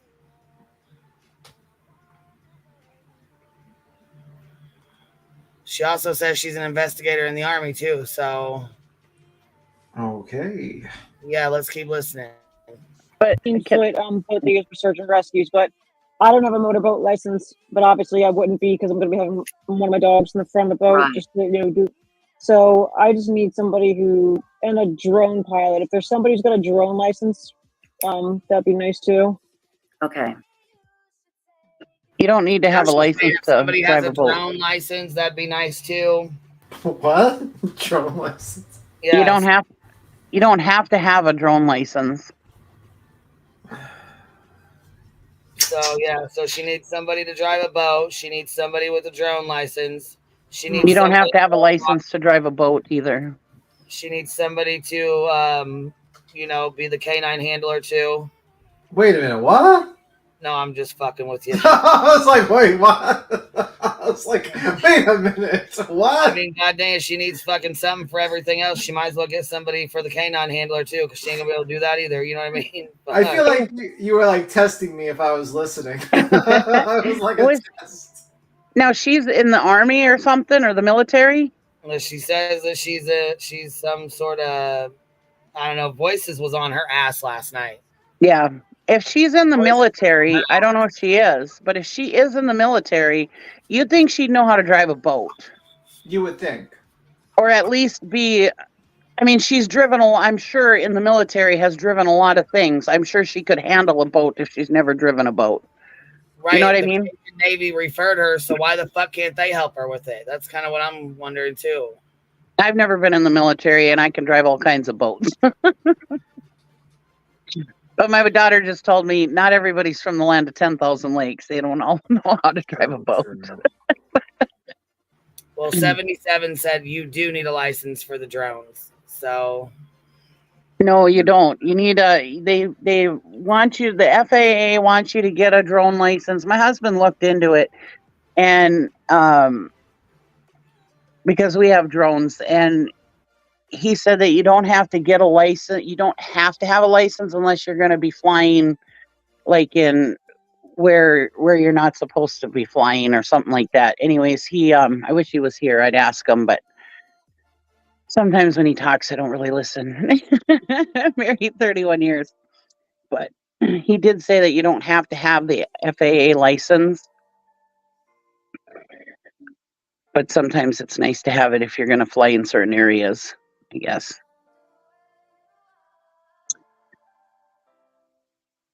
Well, depending on the state. Okay, maybe it was just our state. He didn't have to have it. I don't know. He got it anyways, just so he can fly his drone anywhere. But Welcome back, Truth Seeker. But it's not a big deal to get your drone license. My husband got it, and he said it was no big deal. Posey PI says, I mean, I felt really confident about her at first, but why does everybody involved in this case seem to have issues with something? Right. It's crazy. I was doing something I wouldn't even make one peep. Yeah, it seems like a lot of people have technical issues all of a sudden. Need this and need that, and they need this person. It's like, maybe you should have prepared that before going into the public sphere. You know what I mean? Like, have everything prepared beforehand. Like that other lady, the lady that almost shot someone, begging for gas money. You would think that she would have the gas money first before she jumped on. And then she'd say, oh, guys, you can reimburse me for the money I'm going to spend to go there. Here's my Cash App or whatnot. But, instead they're kind of like begging for gas money. Well, yeah, if you come onto the case and you do a good job or whatever, people will definitely donate money to you. So you don't have to ask. People will be like, wow, you did such a great job. Here's some money. I mean, yeah, like you do with EquiSearch. Yeah. You mean Equal Search. Yeah, Equal Search. For Mr. Crabtree or what a crab guy. Equal Search. And he could barely read it. He was like, equal search. But if you look at the professionals, EquiSearch, whatever you want to call them, EquiSearch. But if you look at them, most of us didn't even know that they were involved in this case until Duty Ron featured them on his channel. They didn't say that they were out here doing this and that. They were until Duty Ron made notice of it. But they were on the case searching for forever, and we didn't even know it. Most of us. Because they're professionals. They don't need to come in and say, well, we need some gas money to get over there. Could you help us out? I mean, granted, they do work on donations, but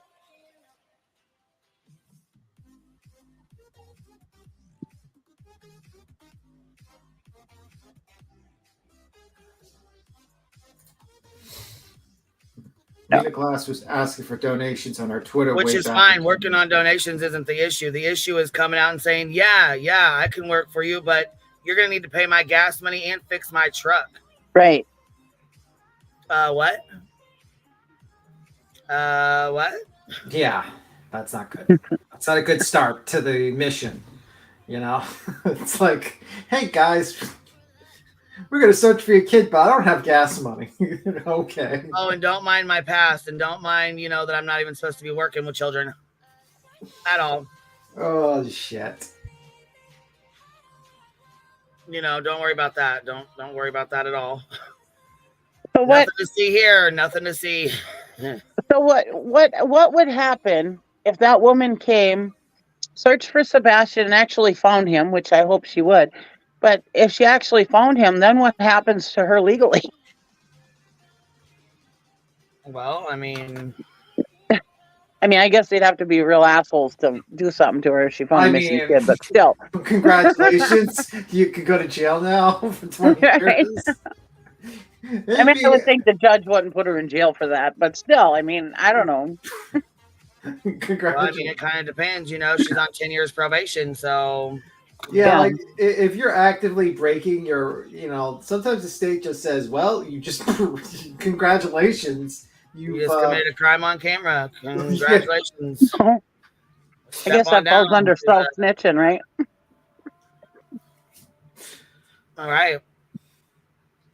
Because, a lot of people, can search without their cameras on. A lot of, like you said, there's people down there searching that we don't even know about. We don't even know they're searching because we ain't talked to them, ain't heard from them, don't even know who they are. Why? Because they're not money hungry and they're not out here fucking wanting attention and,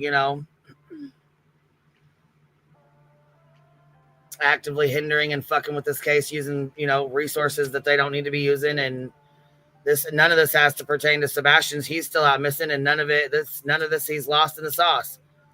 Like, he's definitely lost in the sauce. This has turned into way more than Summer Wells bullshit.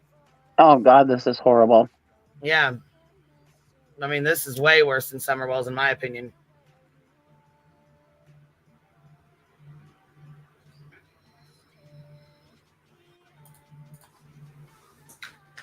People volunteered the drones and boat. She deals with the dogs, but why turn away other things that can help? ?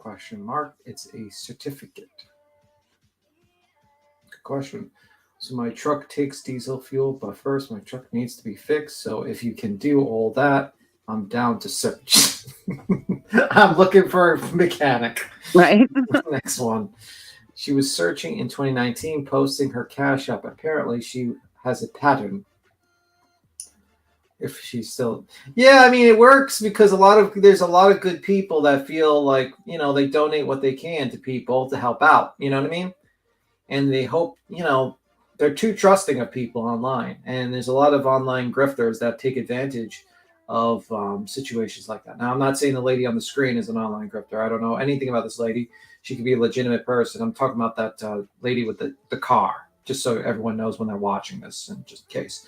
I don't know nothing about this lady. It just sounds a little odd with the whole drone license and boat license and all that stuff. It feels like it's going beyond your wheelhouse of expertise. Like, my understanding is, I thought this lady was like specialized in bloodhounds and stuff like that, and basically searching. But when you're talking about going on boats and drones, you're expanding your area of expertise. And I always kind of side eye you if you're doing stuff like that. It's just like, stick with you're good at, and if you can't, and if you can't do anything that way, you say, I'm sorry guys, the trail's cold, I'll have to move on to the next case. I'm sorry I can't help you with that. My apologies, guys. I wish you called me earlier, type of deal. But I feel like when you start asking for doing other things, not a good sign. Not a good sign. One of the biggest things that gave us red flags about her is she's jumping on all these channels like Jade for Justice and who else was it? I don't remember. Anyways, and she's trashing Chris too. So she's not neutral on this. She's against the Proudfoots. Yeah. Okay, so Veritas says, and I'm sorry if I mispronounced your first name, worse than Summer Wells, ? More than 2 YouTubers offered to sleep with Don Wells for info. I don't see anyone trying to get with Seth or Chris. Yet. Hey, you don't know that. Yeah, we don't know. Right. It could be there could be something going on behind the scenes. I mean, for fuck's sakes, you got a content creator right here sneaking pictures of him looking like that. Yeah. We don't know. Let's just keep it real here. Let's Oh my God. I mean, Bear Garden tried to get with Don Wells for I don't even know how long. And yeah, I mean, that didn't work out. So, I mean, he got on there and told you about it. She said she told everybody about it. Just because it hasn't came out yet doesn't mean it's not, you know? Right. Yeah. Well, just like Distraction Jackson says, the absence of evidence does not mean there is no evidence. Look at you quoting your buddy. I have to say that's my greatest quote ever. I'm keeping that one. I'm keeping that one forever. I'm going to use that as my defense for everything.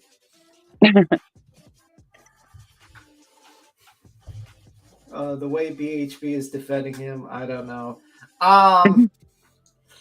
Well, I don't know. In my opinion, I don't know if it's out of kindness of her heart, but we'll see. She's no longer Magnolia, so. Well, let's not talk about that. I'm saying nothing. I'm not saying. Well, nothing. she calls her. What is it? She is it Ellie Mae or something? Whatever she call it. Whatever. What's her name? Yeah, Ellie Mae Farmer. Yeah, that's what. You know, the one that's jealous of her. Yeah. They should be searching for the kid, not worried about family dynamics. Well, you would think that would be something you would do. Or you would just say, hey, guys, let's not waste our resources on paying for these people. And let's just, get a billboard or posters or maybe like some sort of like thing that shows, ad thing that shows the kid's face. Like, have you seen Sebastian Rogers? Then call up and then put that on like YouTube, like for ad rep, like those commercials for YouTube or something. You know what I mean? Like that. But spending all this money on all these people to walk around the woods with a camera seems like no fucking sense to me, like zero. You know what I mean? Right. Like, it just doesn't. You would be better off doing stuff like that, to be honest with you.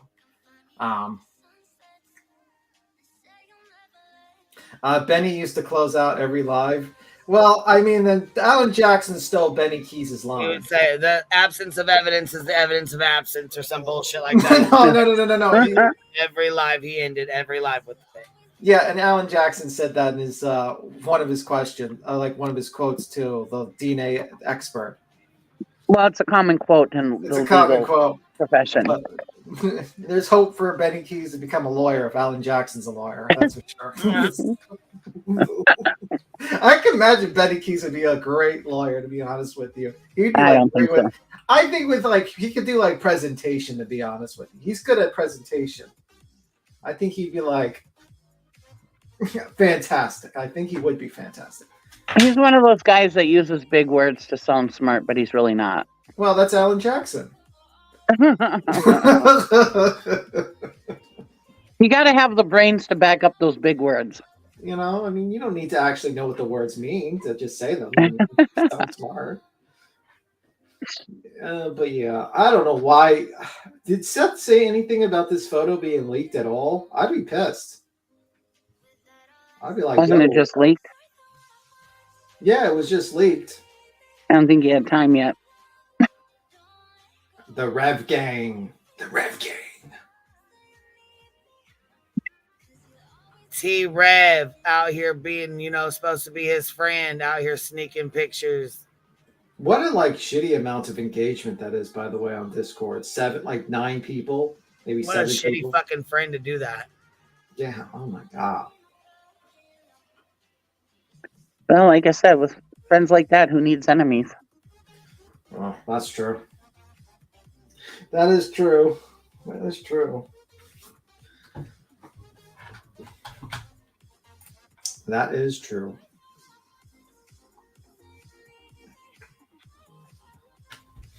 Let me see. So yeah, I'm writing this down and I'll put. Oh, you can play it. I was about to say. Yeah, listen to what she's. Okay, I was gonna say I'm gonna play just a tiny bit more of it, and we'll shut it off. But listen to what she says. In the description. Thank you. I appreciate that. Is there an email or how can people get in touch with you?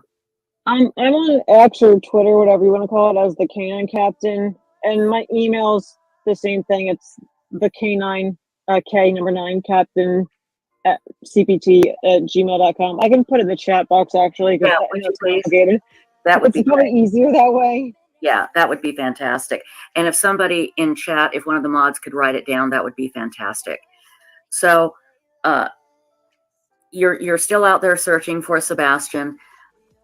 Have you been able to clear any areas that you can safely say, yes, I've cleared this, or no?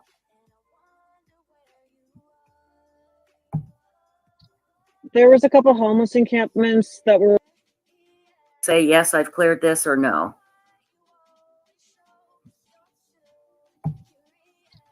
There was a couple homeless encampments that were. So she's searching homeless encampments. Homeless encampments. For what? For what? Brilliant. There ain't no damn home. He ain't. Come on now. Seems like a waste. I'm sorry. Go ahead. You go, Cheesy.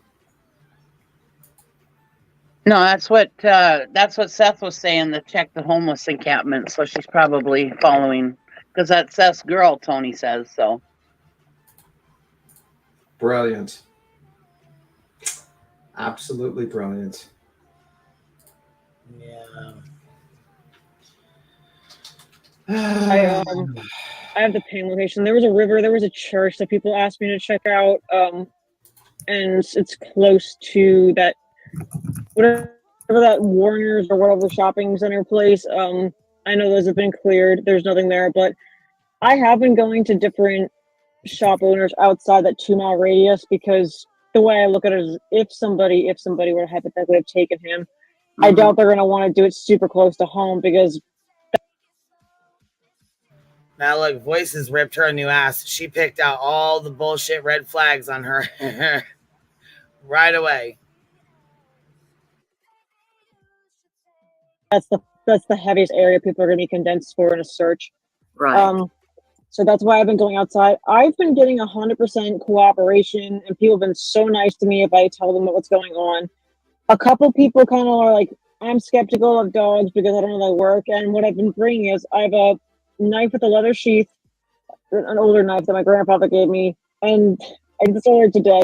There was like a clerk in there with a manager, and I gave the knife to the clerk. I said, go in their dock room and hide this, and I'll have Gator find it. I bet you will find it in less than 5 minutes. And they're like, oh, okay, sure, because he's evidence detection trained. So the clerk went in. I had no idea where it was going. He came back out, and we talked for a while about Pennsylvania and the Eagles and what it was like in Tennessee. And then I'm like, all right, if you're ready, we'll go do the search. We went in this back room, and Gator immediately started sniffing, like doing that thing with his mouth where his mouth does the air scenting, and he starts sniffing along, and sure enough, this guy put it in a metal cabinet in the third drawer. Gator went up to it, and he was going back and forth. He was open, and all of a sudden he sits. I looked at the guy, and he was just like, oh my God, so it's not like just a movie thing? I'm like, no, these are real. This is actually a thing. It was funny. And that's Gator, your dog. So nice to me. What kind of Gator dog and R is the other one. What kind of Gator's dogs a are they? Belgian Malinois. Oh, they're Belgian beautiful. Malinois, both of them. Yeah. That's wonderful. And so, again, Jules, we know that you are legit and that you are the real deal, and your heart is in the right place. There are just trolls that will, just for fun, because nobody knows who they are, they can come out there and they try and hurt you. And it's hard when you've never been in front of a big crowd, a big nameless, faceless crowd like this, not to take these things personally. And the best advice I can give you, because I have been through this, and someday I may write a book. I don't know if anybody would believe it, but the best advice I can give you is, if you can ignore it as much as possible. We do have a question from chat from Ren Henniger. Are you in touch with Seth at all? I was in touch with Seth actively, and I'll be fully transparent when I say this. Todd Terrell from Cajun Navy was the one who originally reached out to me about the stuff, and through the channels, I got in touch with Seth. He was the first person I was talking to. As I said before, I talked to Chris Prout on the phone once, and then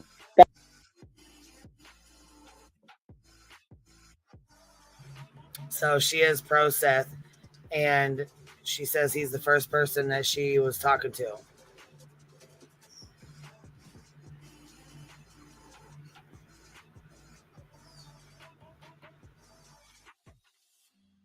that's when things got kind of weird after that. And it's been getting gradually, like, when you get just a weird feeling in your stomach about stuff, I was just like, I don't know, like, it seems like things are getting kind of clicky and everything.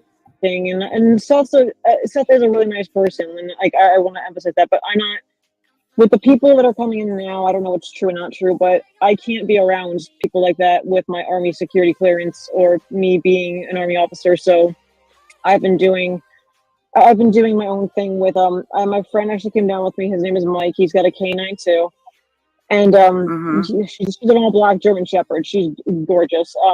She's her name's Lagertha. She's a happy dog. She literally like looks like she's walking on bubbles when she walks around, because she's just like, I'm just here. I'm like, that's so cute. But I mean, I was talking to him actively, but even my command, I've got a very, very supportive battalion commander, and he's allowed me to work remotely, and I have made it known, like, I am gonna have to come up to Pennsylvania to do like a battalion change of command for like a couple of days so I can come back again, because I have a cousin Howie I can stay with, so I don't have to pay for lodging. So that's good. But my commanders have been very, like, they've been nice to me about, like, you can work remote, but as long as you make this deadline, which I understand, because I'm still an Army officer. I'm doing this stuff voluntarily. That was a long explanation, but I can't. They told me, they're like, Julia, like, I know you have a big heart, and I know, like, your heart's in this, but when you come into these situations. You cannot allow yourself to get emotionally attached to any family members. You have to look at this as an Army officer. You have to look at this as a professional. So whatever you were doing, I would suggest distancing yourself right now because it's getting too ugly. And that was probably the best advice I've had so far with that. So I've really distanced myself. I haven't talked to them at all today, Seth or anybody. I'm just doing my own thing right now. And that's and I I'm think talking. that's very healthy. Yeah. And that's the thing to do. Like you said, you've got your credentials are stellar, as everybody in chat is saying, and as I have said, your credentials are stellar. You want to keep them stellar. Just focus on your search. Let all these other people deal with all that bull, and you just keep your head up because you can hold it high because you are a good, decent, hardworking person, and we are so grateful that you've come in to help Sebastian.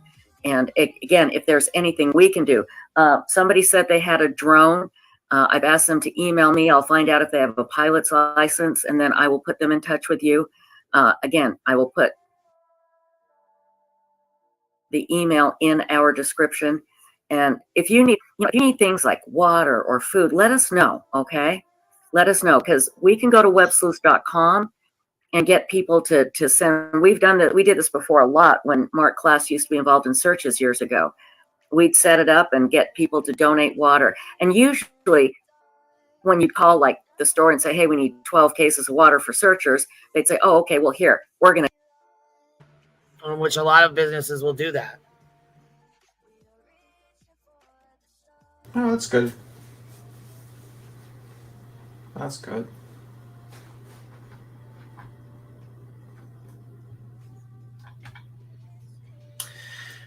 Yes, and people are searching, they'll say here's water and stuff. But anyhow, we've already went through most of this. We've already went over most of this. So yeah, I don't feel like there's really anything new. There's really no leads. There's really nothing else going on. So I guess pretty much it's just whatever they tend to come up with now at this point. Like this shift Tony started yesterday or the day before, and Stephen Crabtree ran with it. That's all bullshit. That's, all new, bullshit. It's nothing new in the case that's going on. Yeah. That they made up. Yeah.